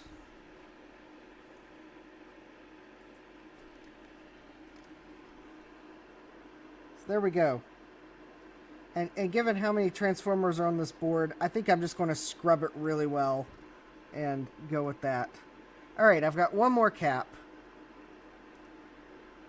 And it's a weird one. Let me see, 2.2. Ah, yes, I do actually have one for it. If I can find the bag it was in. It's one of the bags that's not labeled very well.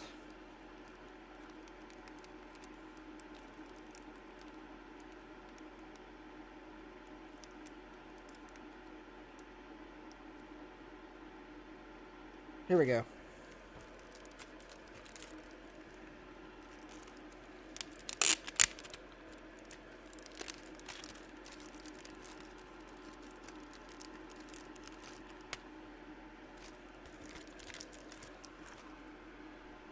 This should be a 2.2 50 volt. All right. So this one's actually on this daughter card here, which makes it extra dangerous for replacing it.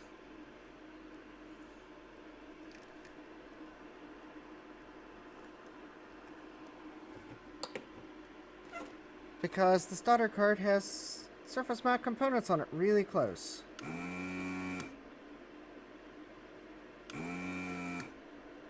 There we go.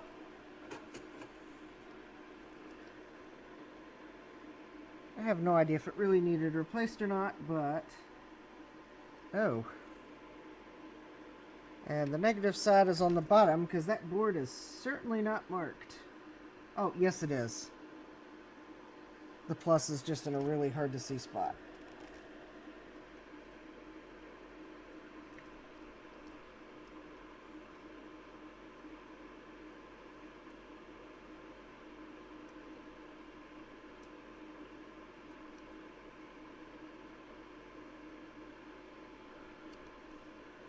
Actually, you know, as small as that cap is, I'm just going to...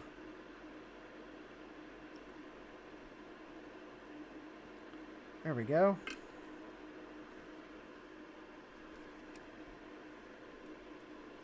Since it's smaller than the original, I'm just going to push the leads all the way in and...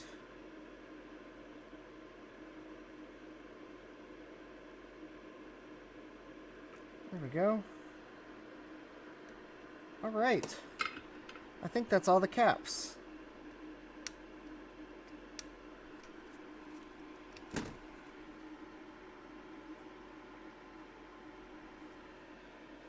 Yes, Vintage Hillbilly Shack. This is the machine that I hope to put that RAM in.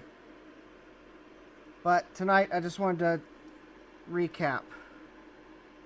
So I'm double checking that I got all the capacitors.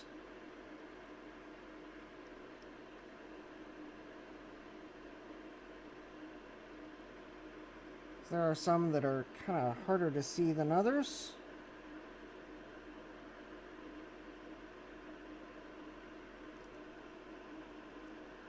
Yep, alright, looks like I got them all. So I guess now...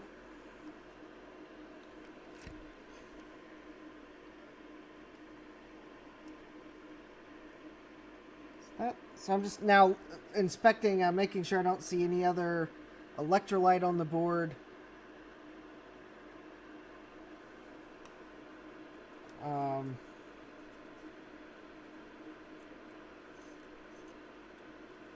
I think that's old flux. And I cleaned the electrolyte under these caps. Although this part of the board looks a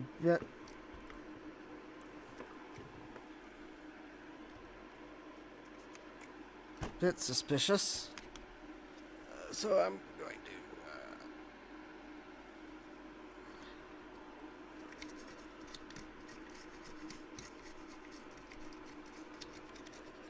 that is scrub.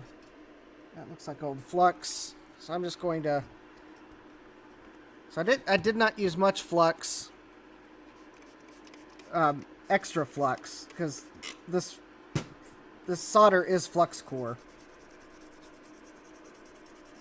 and that was mainly because I knew I would just be scrubbing because lots of dry time would be needed to ultrasonically clean. Because there's a lot of transformers to trap water. So I'm just going to instead opt for scrubbing it really good.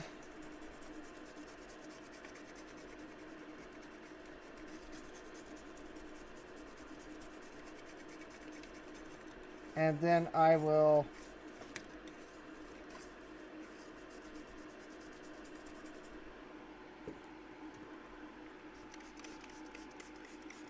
depending on what time it is. It's only 11:30.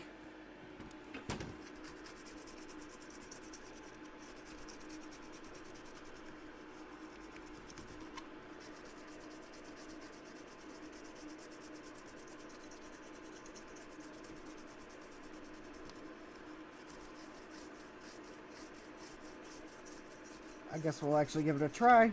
Why not?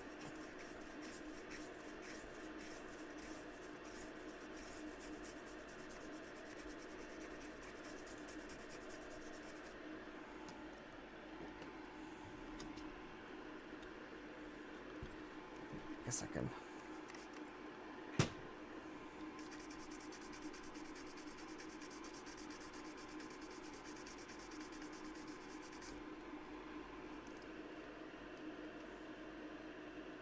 All right.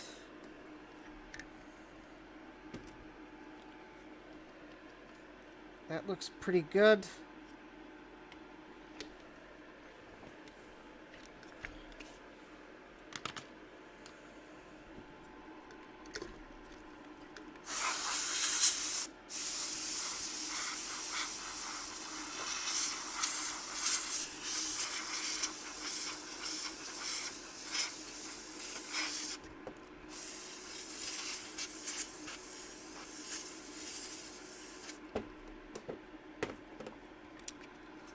At some point, I want to get one of those, probably a little airbrush compressors, because I think those would be large enough to help promote boards drying, but not so loud that I couldn't use them on a stream.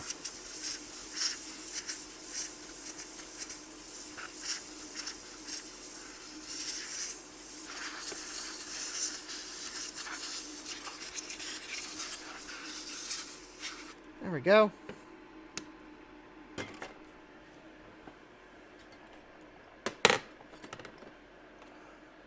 Alright, as much as I don't really want to reassemble this before I know it works, given the construction of this power supply,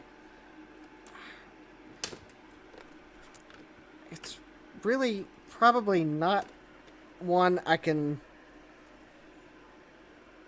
get away with not at least partially reassembling.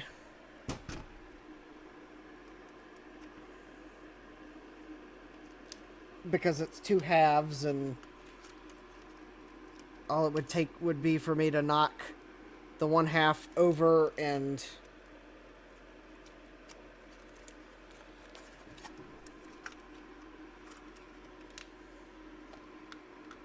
well, depending on what I knocked it over onto, then I've either just sent 120 volts into TTL logic on the logic board, or I've created a new weld spot on top of my workbench, or both.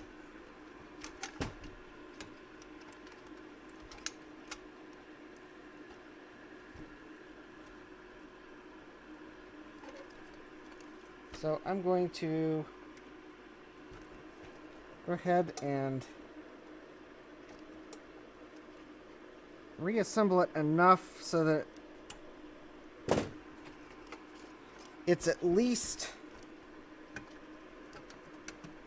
the way I had it. So just a couple screws holding the bottom board on.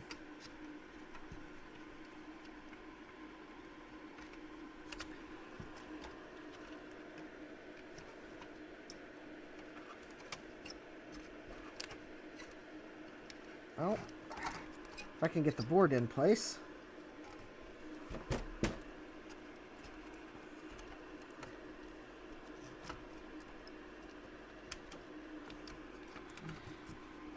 Oh, did I?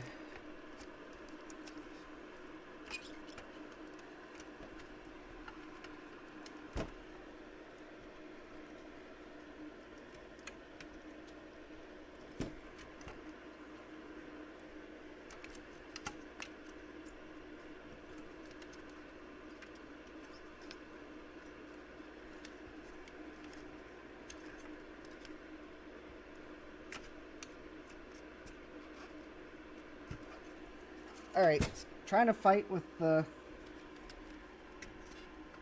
there we go. Trying to fight with the boards to push them into place.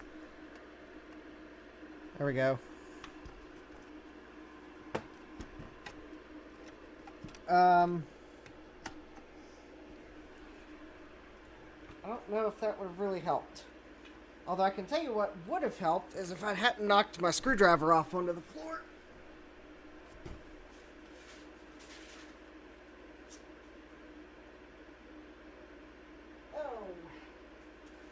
Wow, I really sent it flying. Alright.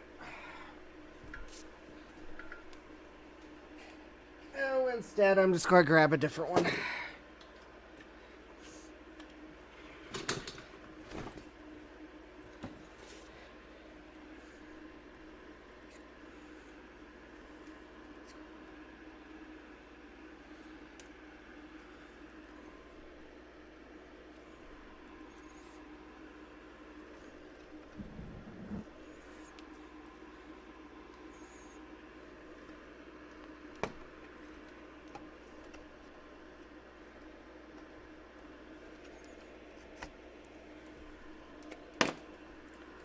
Oops.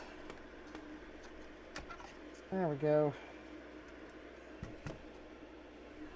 Actually, I do need the screwdriver I had because it's somewhat magnetic. Oh, here we go. Here's one that's actually a little longer than the one I had, but with the wrong bit in it.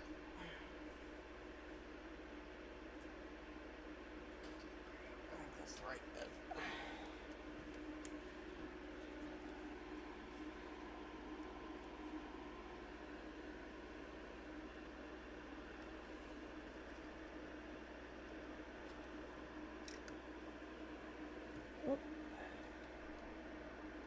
Yeah, this is...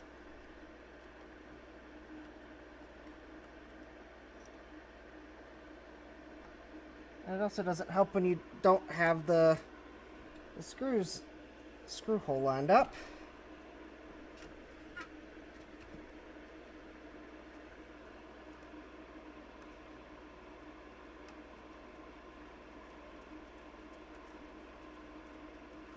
So in this case, when this power supply says there's no user serviceable parts inside, what they mean is no user serviceable parts inside for a sane person. Because it'll drive you insane to put it back together. Alright, what did I do at the top to it?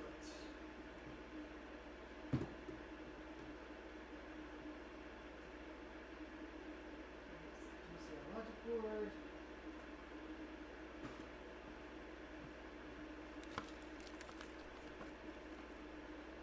Well, I thought I put the top to this power supply somewhere safe because there's a couple screws sitting in it. It's not there. It's not there.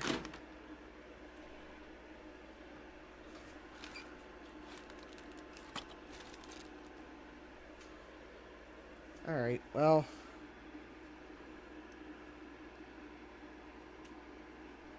Hold on.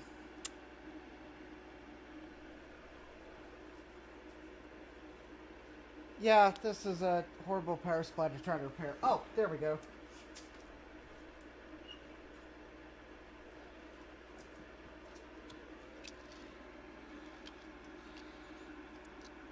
Oh, but those aren't the screws I'm looking for. So those are the two screws that actually hold the top on. Or I think. One, no.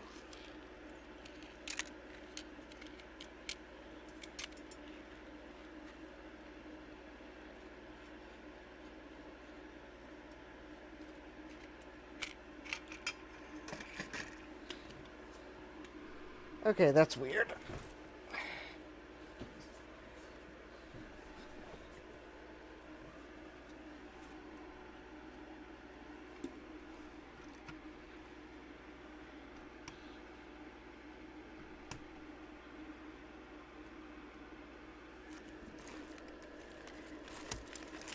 Alright. The other screw I'm looking for is floating around somewhere on my workbench.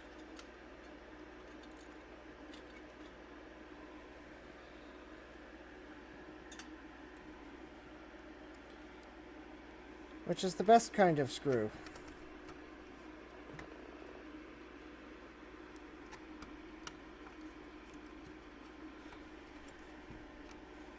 All right.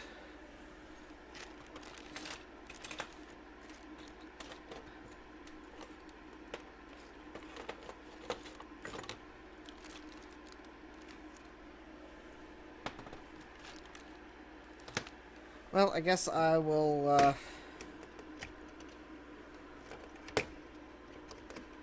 skip it for now because I don't know what I did with it.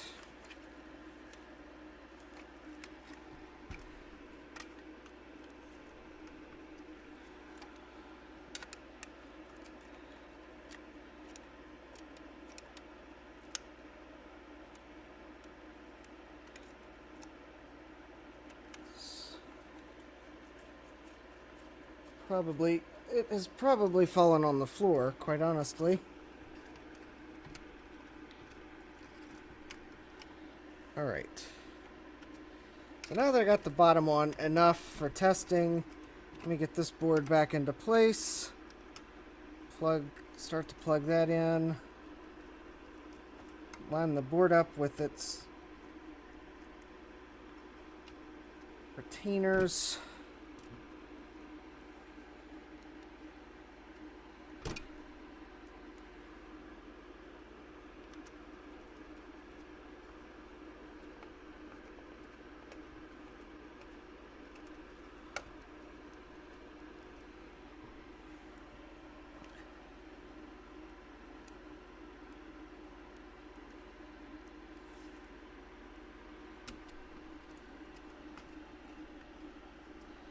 That's weird.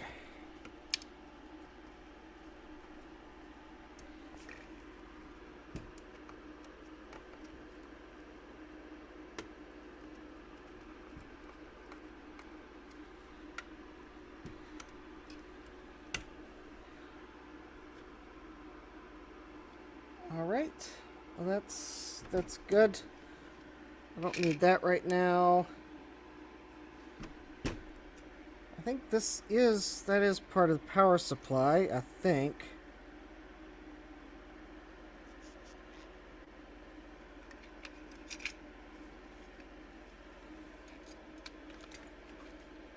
I will ignore it for now. It is going to bug me to no end where the other screw went until I manage to randomly find it. It probably is on the floor, knowing my luck.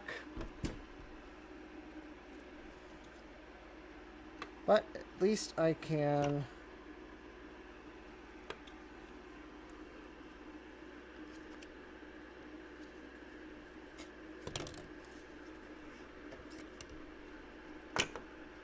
plug the... Well, attempt to plug the fan in. There we go. I think that is... Yeah, just making sure I have the right 2 pins plugged in.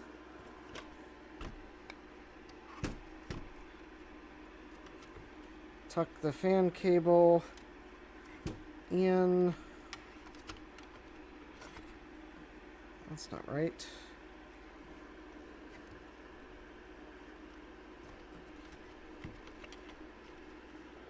Oh, there, yeah, that was right.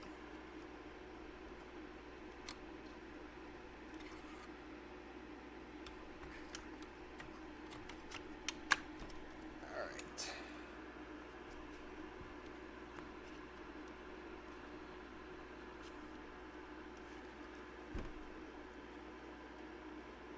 All right. So that should be enough together to test it.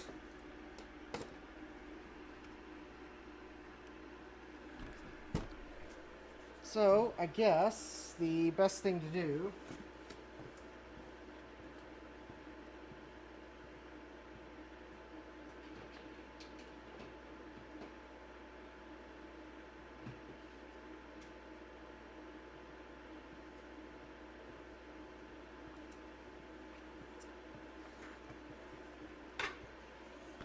is to go for broke. Or maybe, in this case, go for broken. Because if it doesn't work,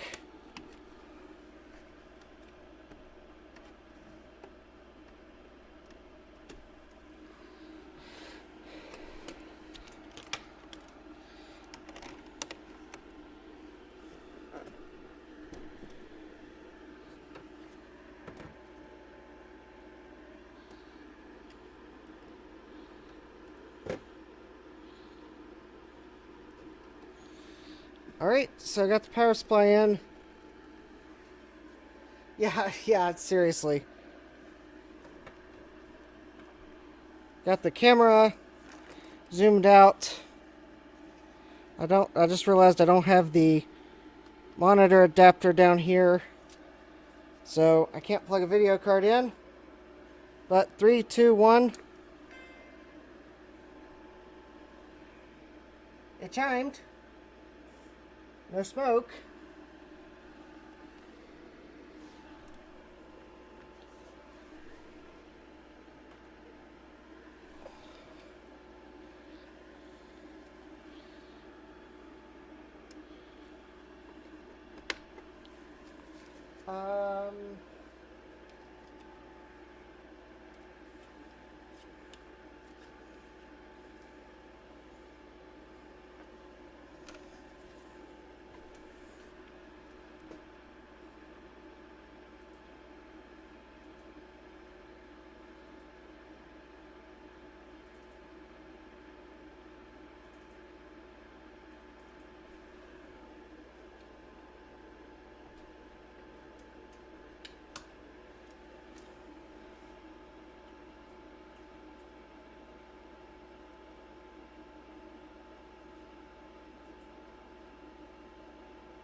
Ah, there we go.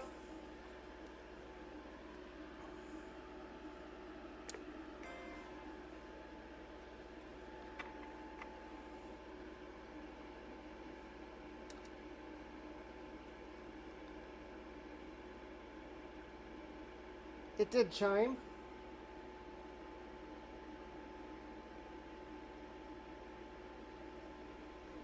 Oh, of course.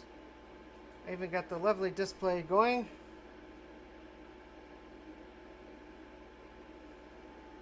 Oh, did this meter not save the setting? It probably did not. What do you know? God. Okay. Second. Nope. That's not the one I wanted.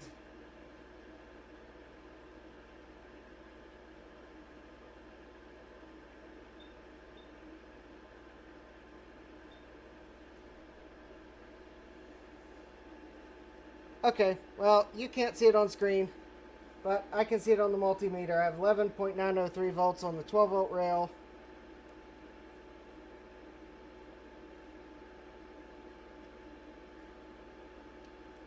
No, wait a minute. I put it into some weird mode.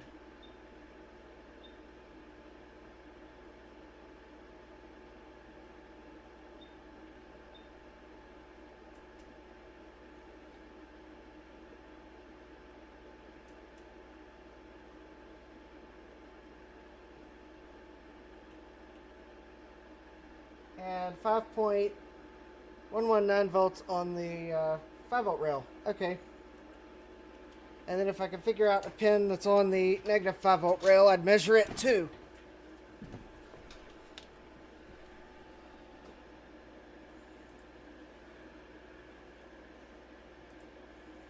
Oh, I don't have the schematics up. Okay. So I do have 5 volts and 12 volts, and I would like to check negative 5 volts.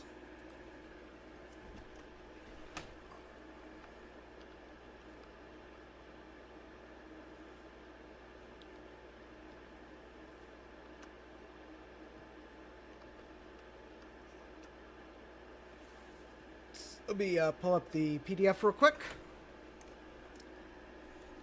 As I know the power supply has negative 5 volts. Or, no, it's negative 12 volts, I believe.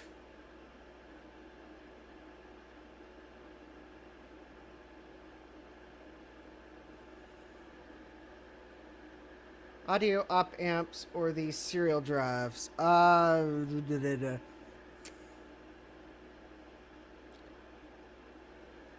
think I'll be able to get to the audio op amps easier because they're right in front of me. So let me find the audio section of the schematic so I can see which pin.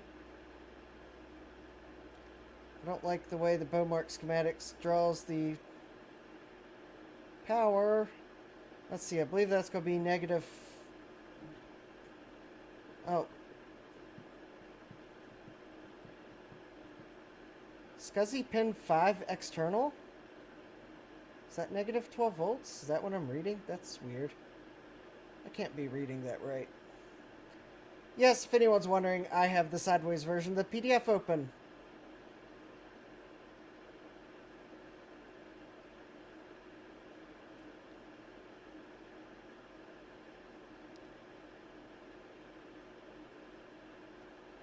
Apple Sound chip. I know I'm on the right page.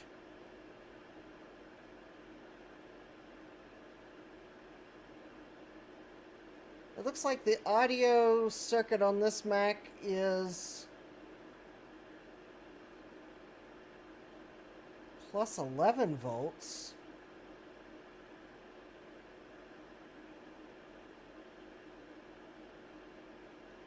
Okay, let me try something else.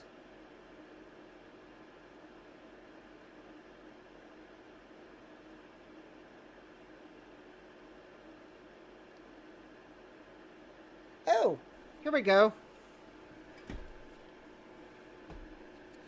I might have been reading it wrong. If I'm reading the schematic correctly, there should be negative voltage on pin 12 of the burn-in connector.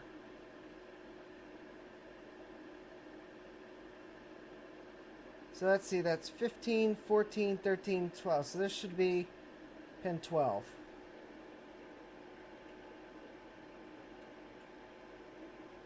And yep, there we go. I got negative 12 volts. Exactly where the schematic says I should have negative 12 volts. Wow, that's negative 12.008. That's really good. All right. So I think that is the main. Let me see here. So the power supply, if I'm reading this right, 12, 5, 5. I bet that's the battery voltage. Or something negative 12. Okay. So yeah, it looks like the power supply is working good.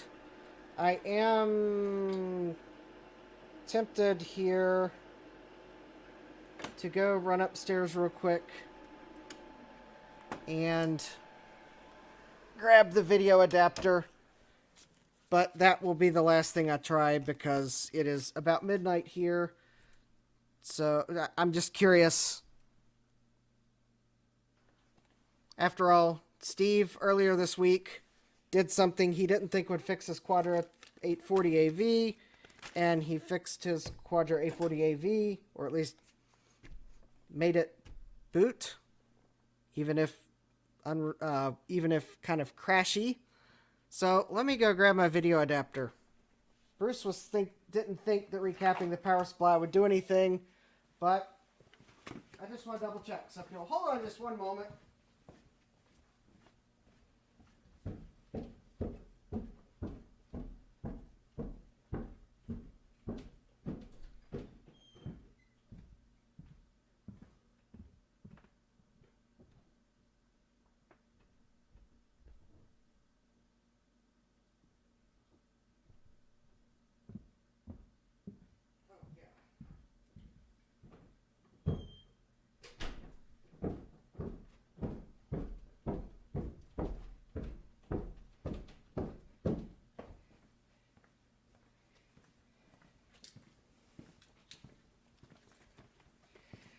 All right.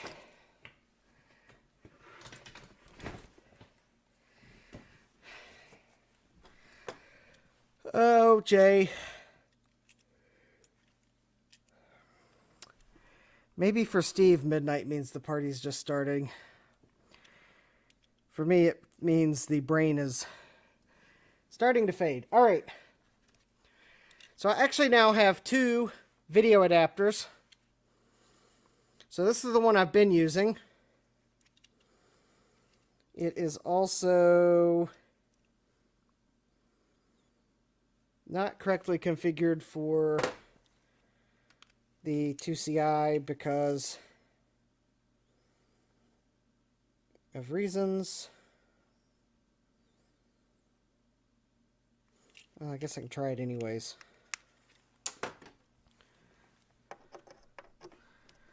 It's configured for my LC right now, which I don't think the 2CI is going to output any video on.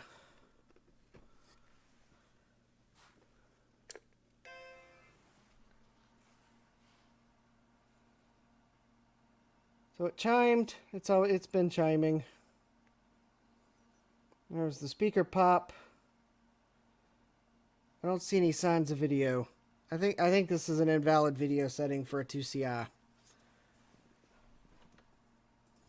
I think I need to set it for sync on green.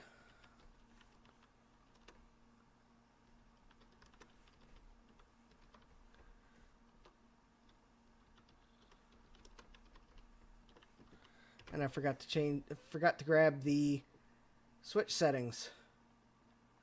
Now, the other adapter I have, I just recently bought it because I wanted a spare adapter. It's actually one of these 2-row of dip switch adapters. And I will be sending this to Joe at Joe's Computer Museum because he was looking for one to reverse engineer. So I'm going to loan him this adapter. And once I get a chance to actually test it on this Mac to see if it does anything different. I don't expect it's going to show anything that my first one's showing, but I'll send it to him. He was going to reverse engineer it. So, but let me set it for what I believe is the correct setting that this 2C I might like. Switches 1, 2, 1, 2, 5 on A. And then 8 on B. Okay.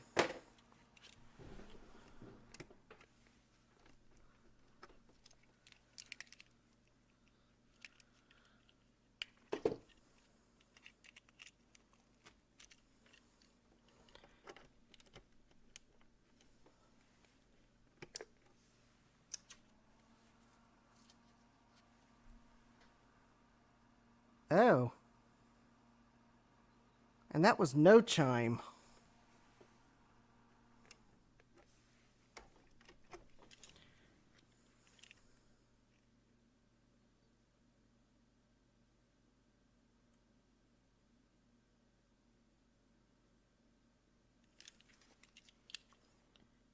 One, 2, 5, and 8. It's the setting for the 13-inch 640 by 480 monitor. Okay, it's doing the same thing my adapter's doing, so... Alright, no change there. I think that means I can... I can send it to Joe and know that I wouldn't see anything different with it. I wanted to...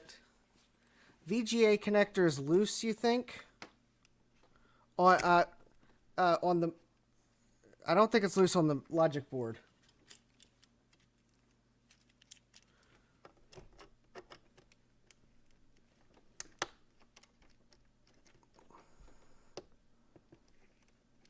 Well, that's weird.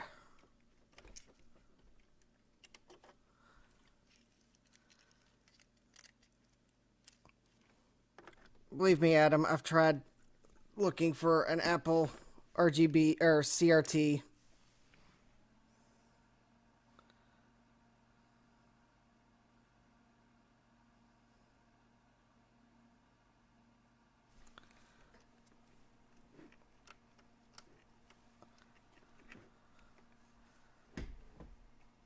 You know, this adapter's not plugging in all the way, but I don't think that's the problem.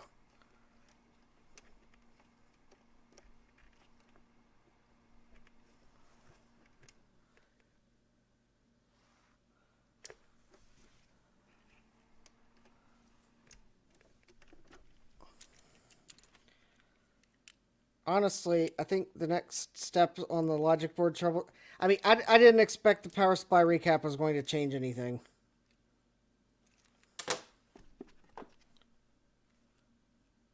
And I'm not troubleshooting the logic board tonight. Honestly, I think there's a...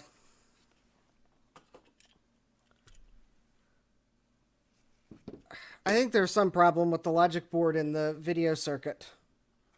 The fact that I have the cache card plugged in, I don't think's an issue. I think there's a problem with the video circuit because when I plug in what should be a supported... I've looked at the developer datasheet for the 2CI. If I set a mode on these adapters that the 2CI supports, I don't get a chime. If I set a mode that it does not support, such as VGA, then I do get a chime. But I think in that case, I would have no expectation to get video because the developer doc clearly says that the 2CI does not support the mode.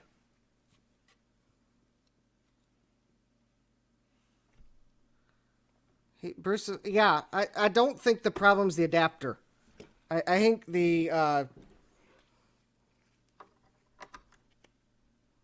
adapter is not the problem. I think there's something wrong with this logic board in the somewhere in the video circuit. Well, I do have a new bus video card. Yeah, I do not get a chime with a supported video mode.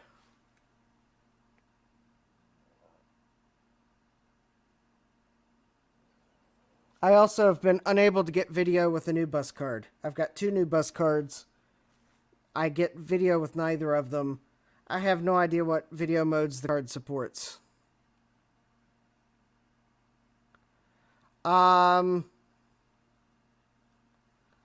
I have no idea if that would let me put the power supply off the board.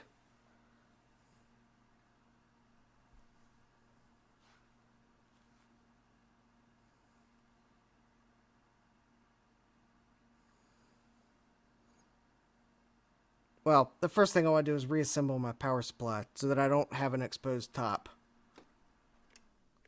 So if anyone out there knows or can find some better documentation, the card, yeah, that's what I was afraid someone was going to say.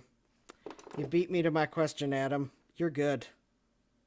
You knew exactly what I was going to ask. Let's see. 640 by 480 at 67 hertz. I don't know that I have any monitors that'll even support that refresh rate.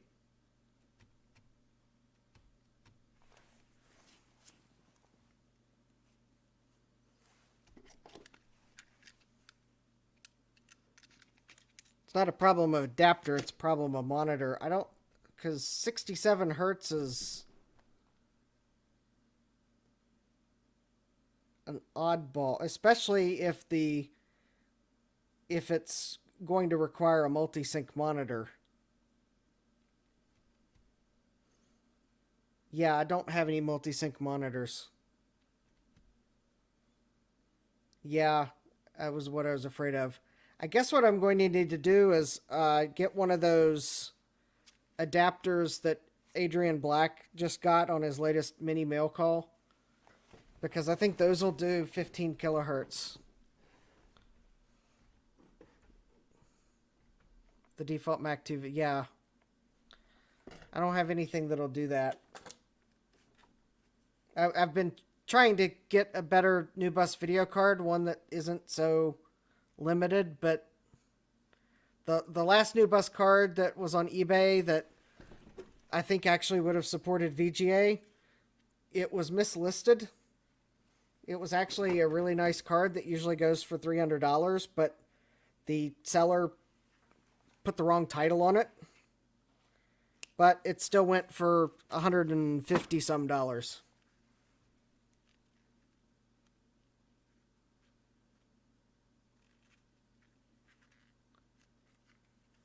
Oh, don't get one of those. It wasted money and it lies. Okay, well, I won't get one of them then.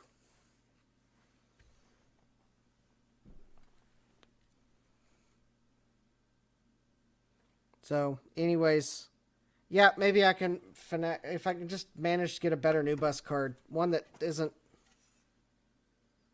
because I bet the new. Of course, the odd thing is the auction seller that sold this card showed it working, and they were using an LCD monitor in the auction to show it working.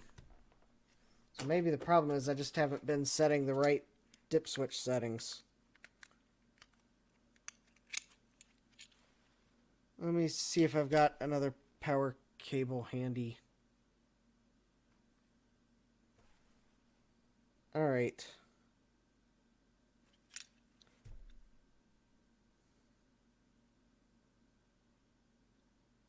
One, 2, 5, 8. 1, 2, 5. Okay. I think I got the right settings on this adapter for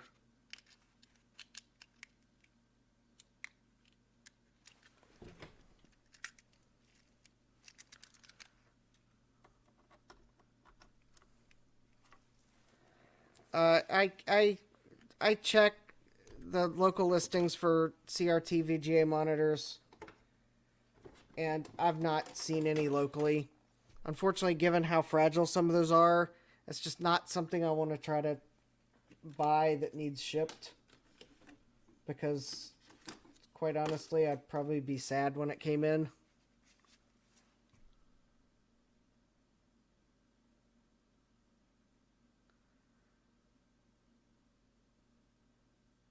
Yeah, I've got this little monitor. This is the one like Bruce uses, and that's what I'm currently plugged into. So, but I don't know if it'll do 67 hertz, because it's designed as a camera a monitor that plugs into a camera.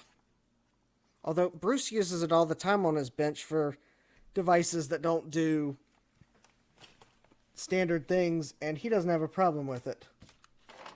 I've got a Dell. Yeah, I know, and that's what I'm using, and I don't see an image when I power it up with this new bus card.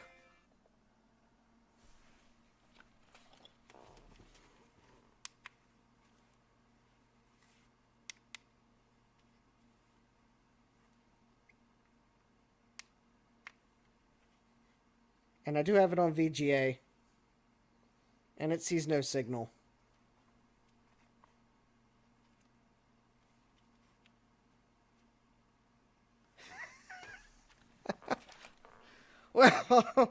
Well, Vintage Hillbilly Shack, if I ever make it down to your neck of the woods, well,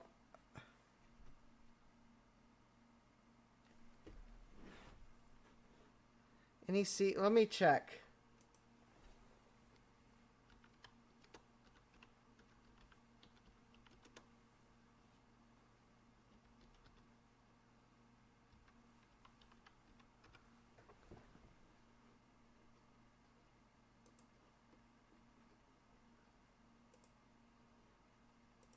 Oh wow, that's a multi-sync LCD monitor.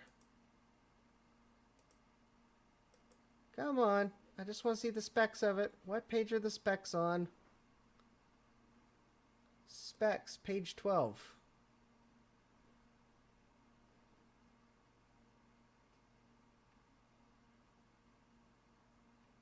Oh wow. Well, I found the manual. It's on one of those manual websites. And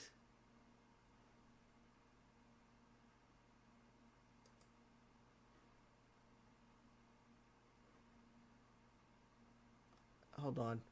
The first view that it gave me was so corrupted on the specifications page I couldn't read anything. I'm looking for the specs on that monitor. Oh, there we go. I can read that. 75 hertz maximum.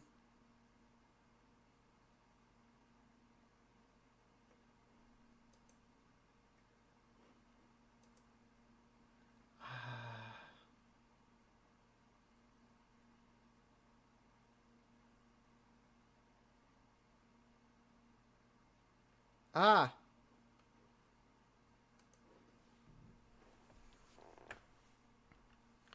Well, let me, yeah, that one would probably do what I'd need. The specs page isn't really that clear, but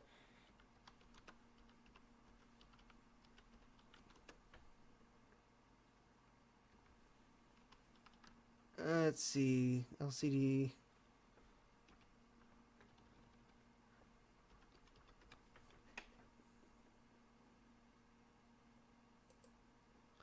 Oh, yeah. $35 or best offer plus $180 shipping. Columbia, Maryland.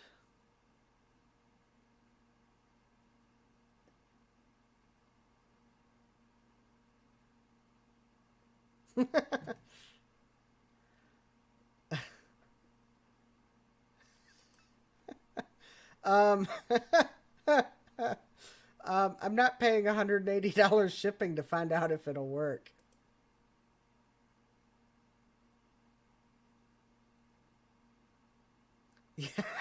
Yeah.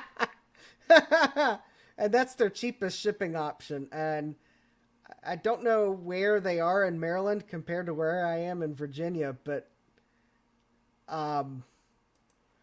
their listing does not mention anything about local pickup, but their listing does make it clear they have 11 different distribution centers. Yes, Adam, at this point I would take a disgusting looking 13-inch Apple monitor.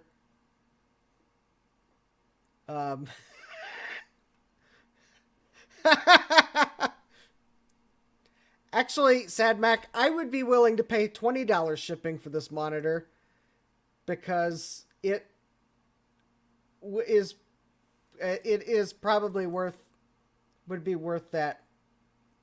Although the monitor is in kind of weird shape too, but yeah. I will though add that to my watch list, and that way I'll remember to make a search for if any more of those show up. Dell E1715S.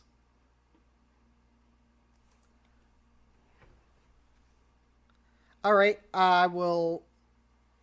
Yep, I will. I will do that shortly.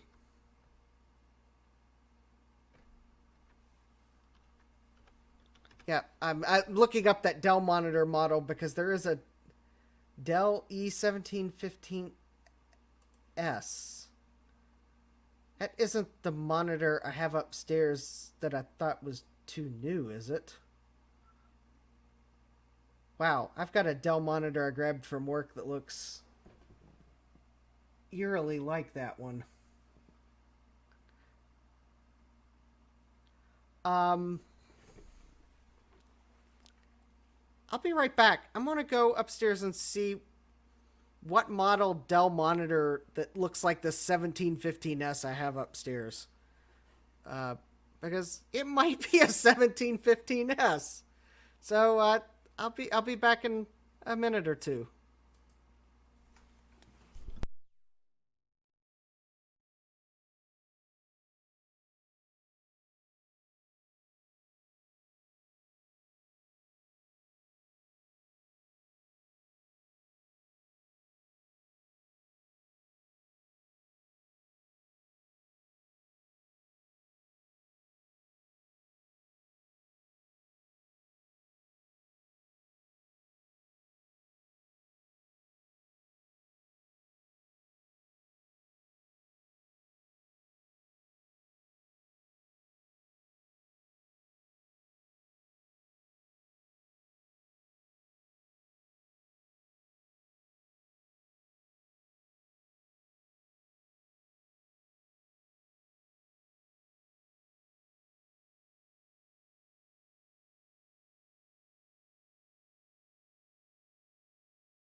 All right. There we go. I've got two adapters, Bruce. I've got one that has 10 switches and one that has 2 rows of 8 switches. Also, I got lost in trying to find the... I do not have one of the Dell E1715S monitors. I thought it was because of the drawing, but it's not. It's it's a much newer Dell monitor, so I didn't even bother bringing it downstairs.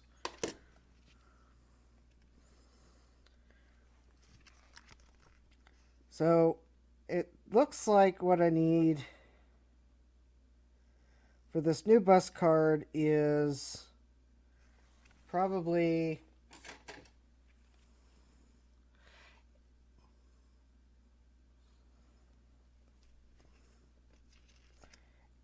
so if you were Bruce, if you were testing a 2CI with your little monitor that is so handy, and you were using your what monitor? Yeah, let's compare switches.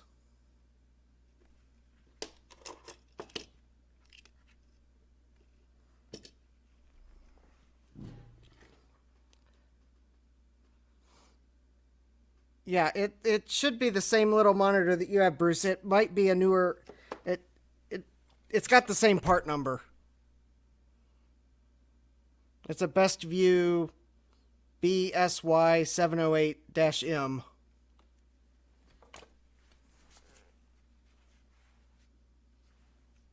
I bought it like very recently, but it is the same model you have. 2 rows of 8. All right. Well, I will stand by with my 2 rows of 8 adapter.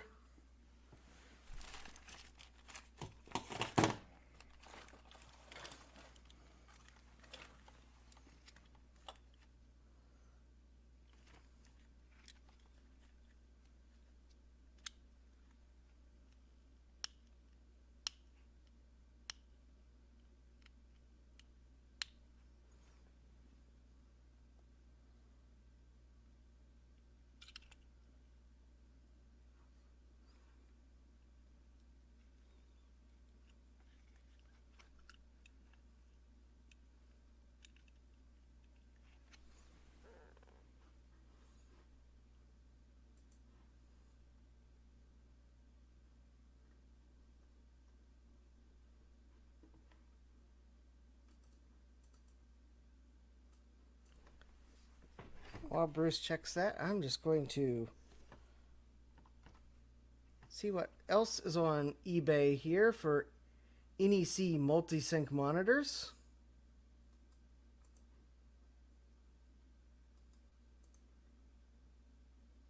Oh, there actually are a couple.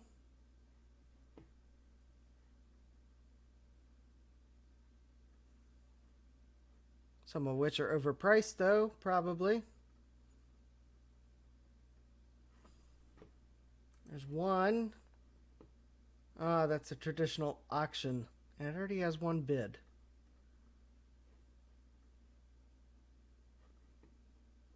Well, that's probably going to go for more than I want to spend. Here's one. It's $50 with free economy shipping.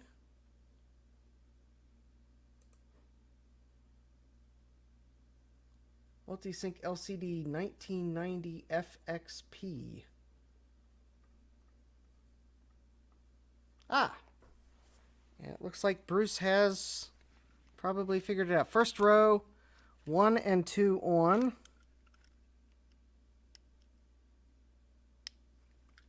The rest off. Okay.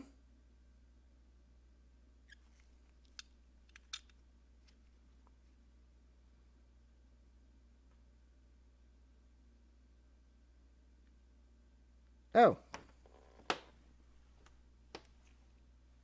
So I take that there's nothing on the second row. Because I certainly would... Oh, second row, 7 on, the rest off. Okay.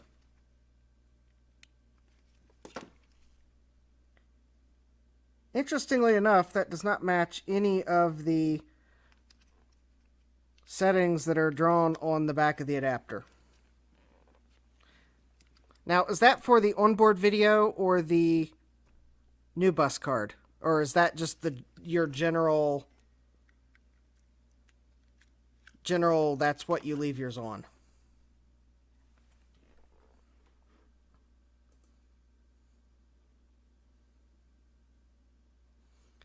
I'm going to put these in the video so that we have a record of it.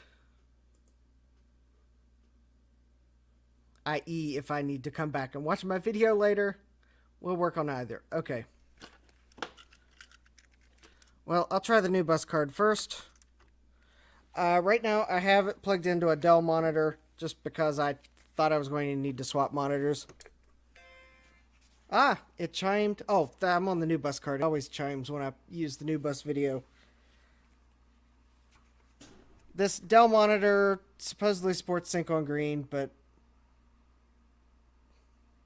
I'm not totally convinced it's the way it worded it that it actually does sync on green on the VGA port.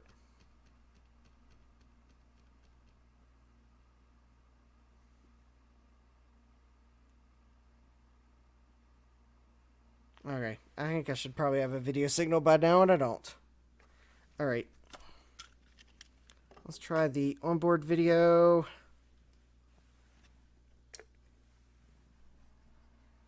No chime.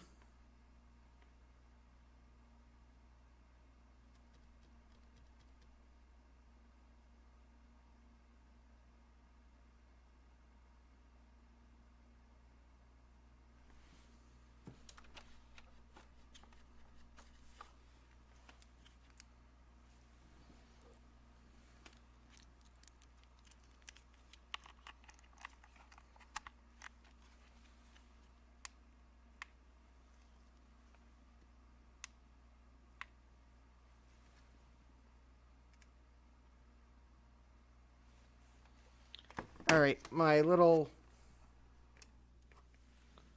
best view monitor was telling me there was no signal.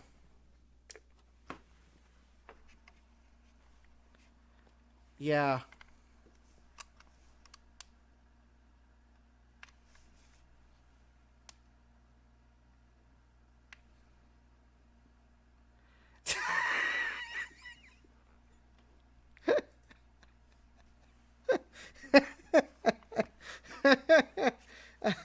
Yes, Adam.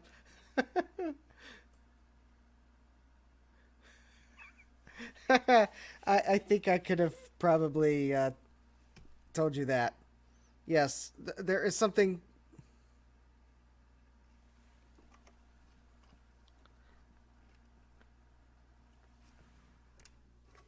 I don't think it's the VGA cable.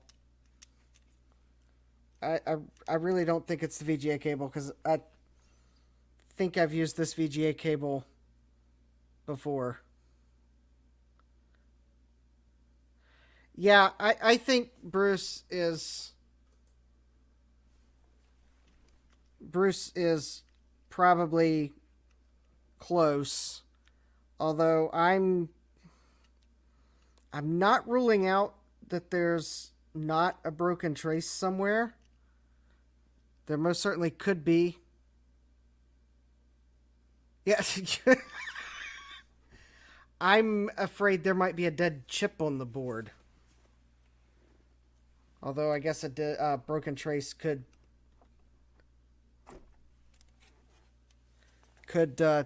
also cause similar symptoms. Yeah. Oh,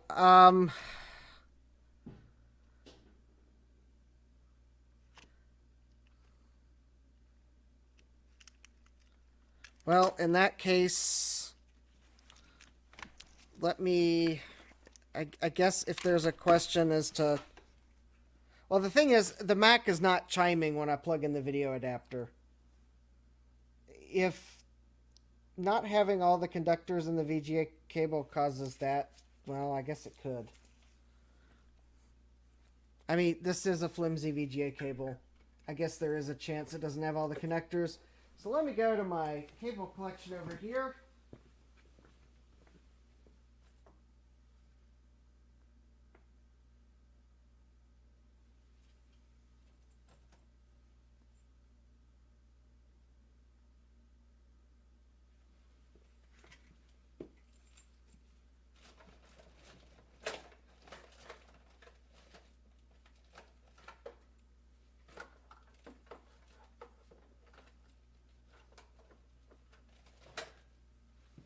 I mean, I've got one cable that I wish I could just use, but I doubt it will just work.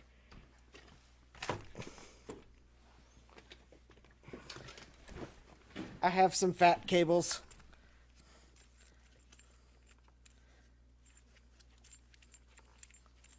Last time I went to the thrift shop, I went to the electronics section, and while they didn't have any electronics that I wanted to buy, oh boy, did they have VGA cables.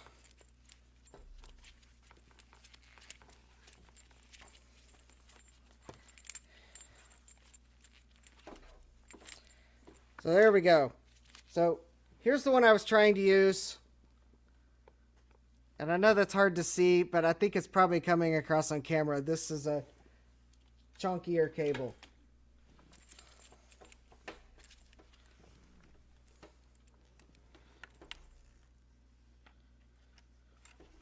Yeah, I would think the new bus card would work too, unless there's a problem with also with the new bus circuitry. Okay, so this is a better video cable, I guess. I don't know for sure.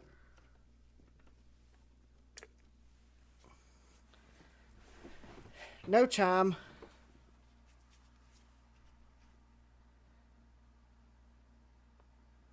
Yeah.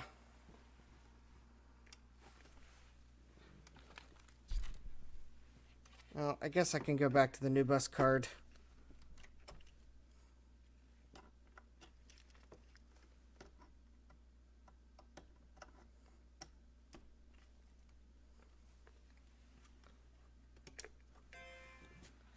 Okay, so better cable number one. And just in case, I actually have another better cable.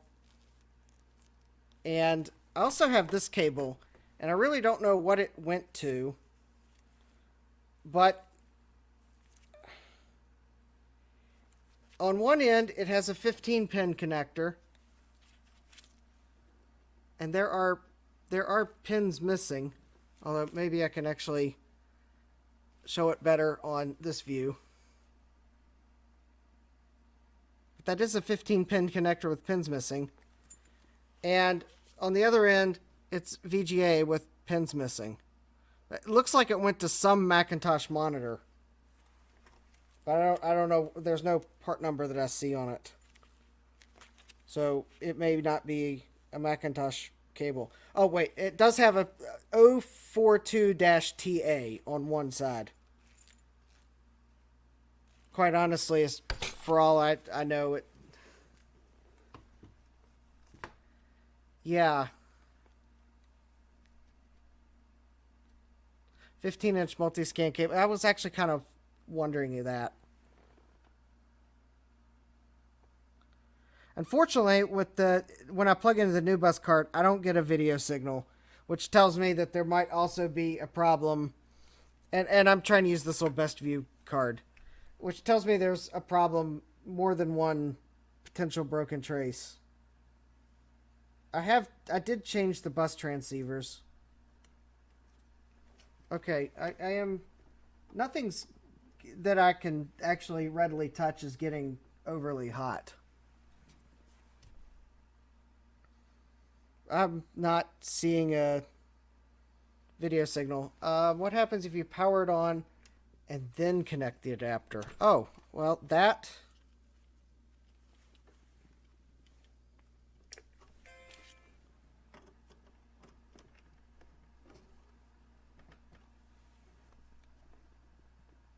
That's a good question.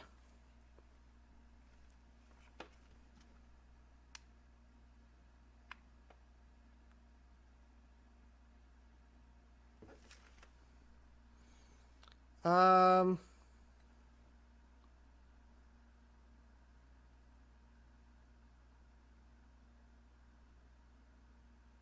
Actually, Bruce, reading your comment, there is one thing. I can pull this new bus card out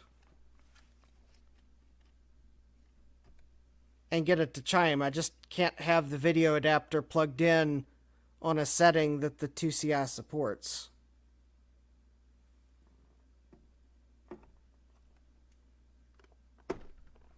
Yeah, there must be something else wrong. And quite honestly, yeah, there were leaking caps on the logic board.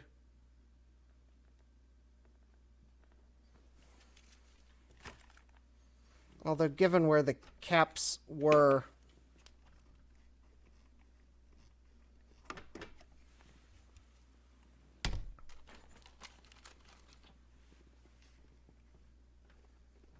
the fact to have the cache card plugged in was only because I needed to make sure it was safe.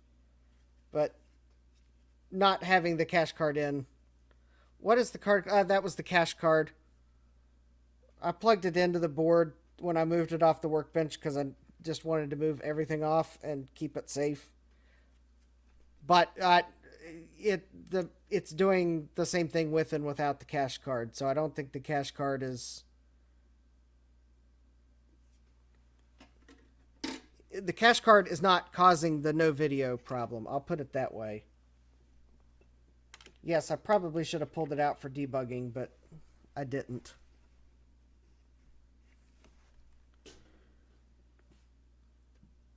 So it doesn't chime when you plug into...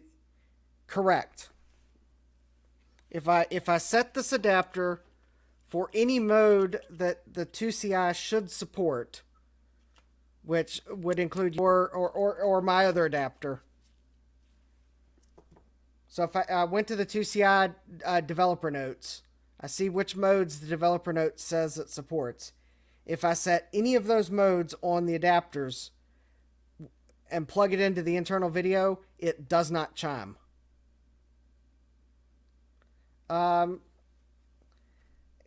Yep, Bruce, that's probably the way I would do it, except it's like during live streams, everyone asks me to try various things, which is why in the world I had everything in the kitchen sink installed. In fact, honestly, one thing I'm going to do, I'm going to actually pull all 8 megabytes of this RAM out and take it upstairs and test it in my 2CI or in my LC2, 2 sims at a time with Snooper, and run tests on it. Because this is the RAM that was actually in the machine when I got it. I don't know if it works or not. In fact, the computer's try setting it on fire. No, Jay. I will not do that. Not even if it gave me immediate YouTube partner status. I will not set this computer on fire.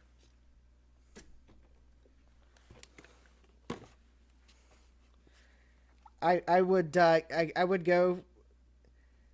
just stay at non-partner status forever rather than set this computer on fire and instantly get there.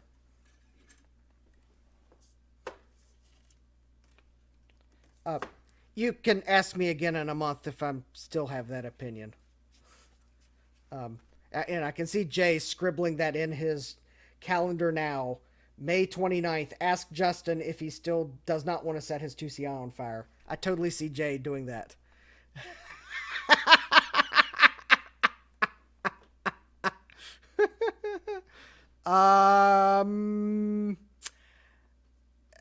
Thomas, I would be afraid that if I sent this board to Jay, he would set it on fire for me.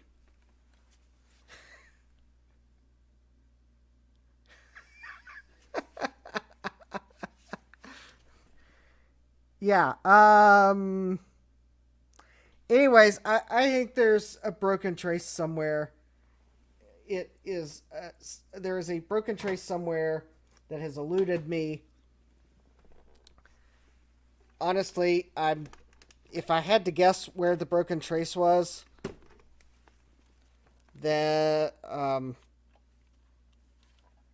oh you know, I just realized why I've had so much trouble with this power supply. And it's because I forgot to install the fiddly plastic thing. Oh, actually, I think that just slides in. Oh, there we go.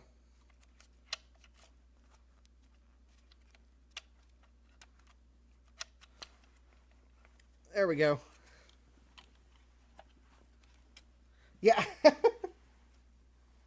Yeah, if Jay wants to trade me a working 2CI for a broken 2CI and wants to set the broken 2CI on fire, well, once it's his, I certainly, I'm not going to stop him from doing whatever he wants to if it's his. Anyways, I'm of the opinion, or I am in agreement that there's probably a broken trace somewhere. Honestly, if I had to guess where that broken trace might be, my guess would be, and I'm trying to find the safer pointing thing, is the broken trace is somewhere in this area of the board.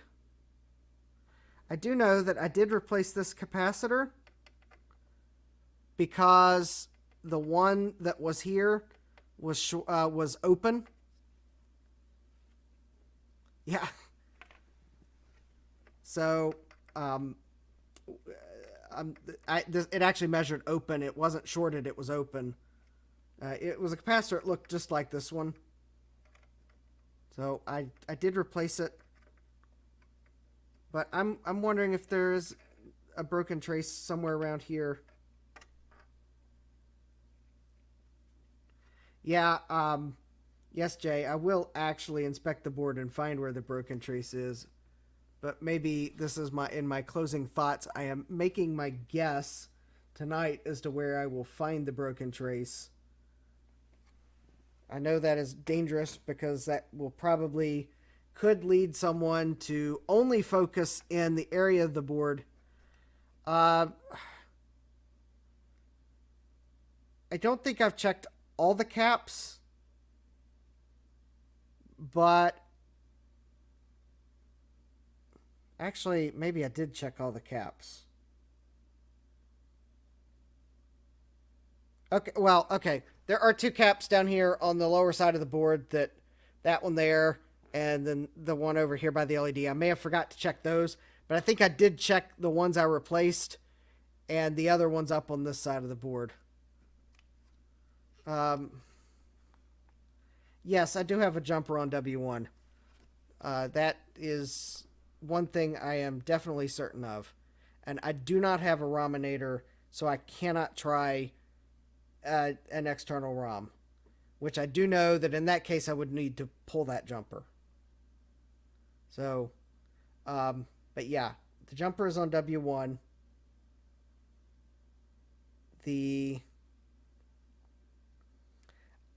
I did, and seriously, the stream is going to end in 15 minutes,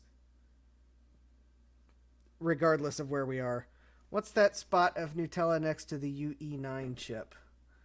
That is actually where I took the solder mask off because I thought there was a trace break. And it actually turns out there is not there.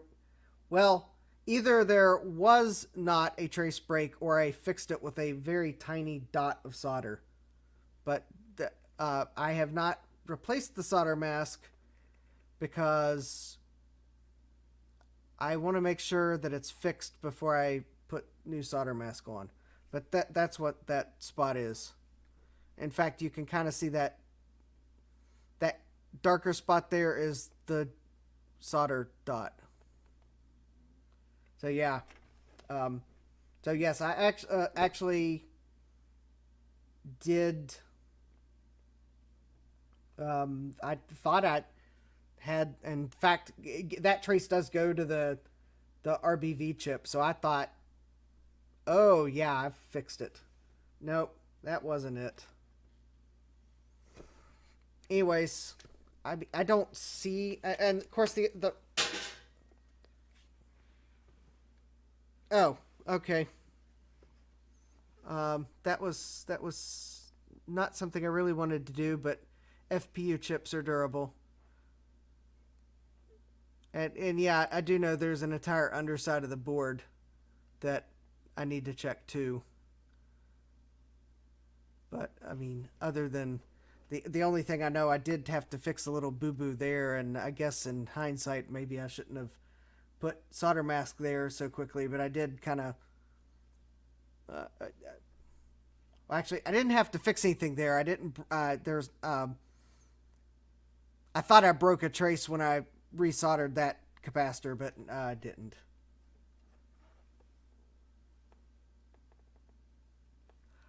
Um, yeah, just do it this week.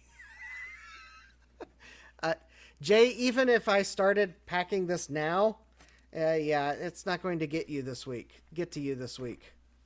So, yeah, but thanks for offering. If I thought I could get it to you this week, or are you saying send it to you this week?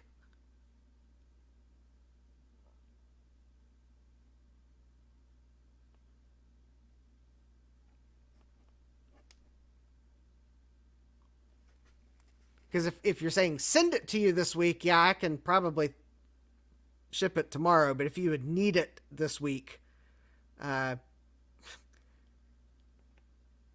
I'd practically have to attach this to a really large carrier pigeon and hope that carrier pigeon doesn't get sidetracked at any potentially better places between now and send it this week so I have next week to work on it. May 8th, I shall no longer be bored. Okay.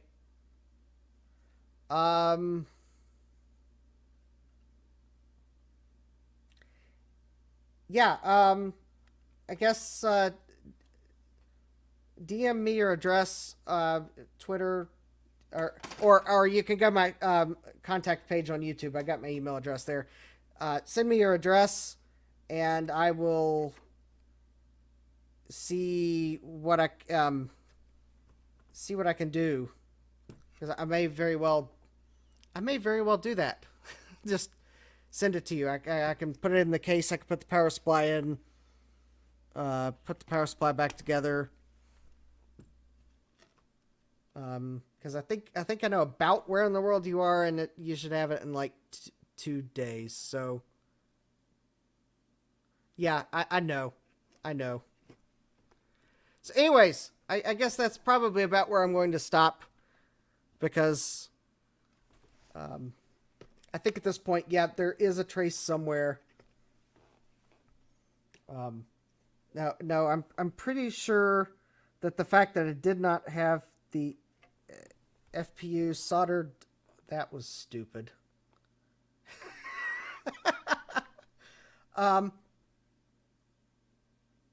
Yeah, I just realized that tonight. Now, it hasn't been always the case, but I just realized tonight that I had the FPU setting on the board, and it's not soldered to the board.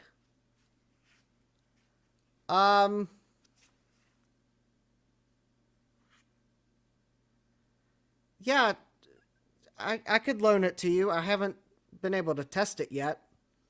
But yeah, you can borrow the sidecar. You'll we can talk shipping. You'll have just send me an email so I don't forget. So anyways, yeah. So I guess Jay, if you'll send me your address, Vintage Hillbilly Shack, send me an email so we can talk about getting that to you, because I could probably for that I can loan it to you because I gotta recap the Amiga before I'm even ready to look at it. If you'd want to start working on that now, because I have another SCSI card that I would also like to try, but it is not a sidecar.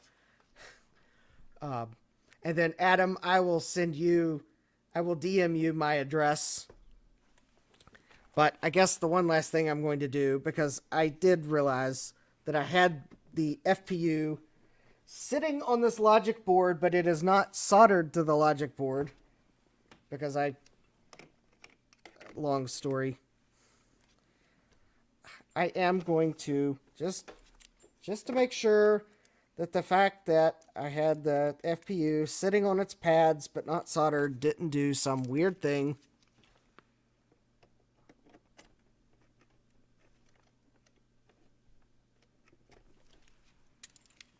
All right.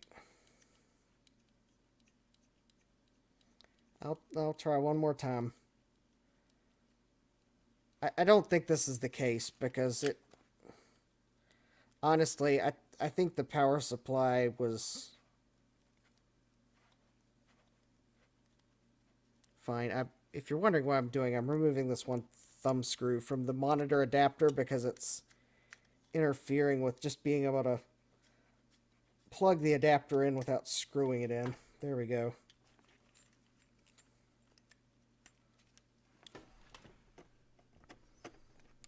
Ah, there we go. That fits much better. All right.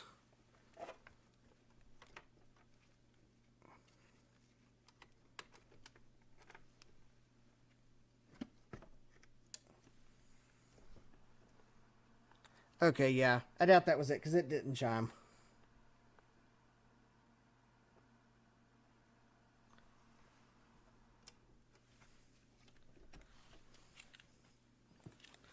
Alright, I guess the one other thing I can do, put the new bus card in.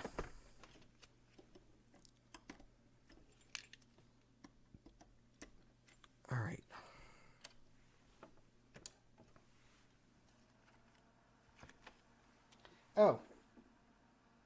Oh, you know, it does help to plug the speaker in to get a chime.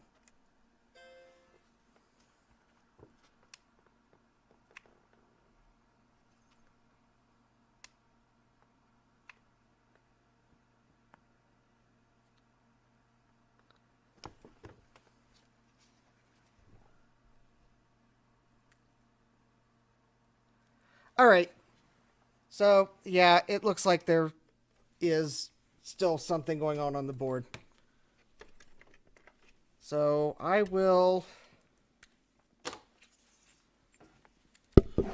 think with that, I will call the stream to an end because I do have to work in the morning.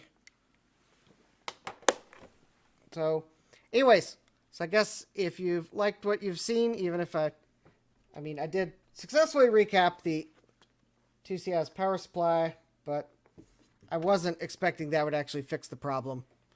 But if you like what you've seen, click that like button. If you're here and you're not a subscriber, well, what are you waiting for? Because if you're not subscribed, you won't know the conclusion to this story, which hopefully will be more than I have a pile of charcoal somewhere. So, yeah. Okay. And also, go check out the House of Moth channel. He's a really cool guy, especially because he's willing to take a look at my IIci for me. So yeah, like that smash button. Yes, Jay, that is good advice. And with that, I think I have caused enough trouble for tonight. So.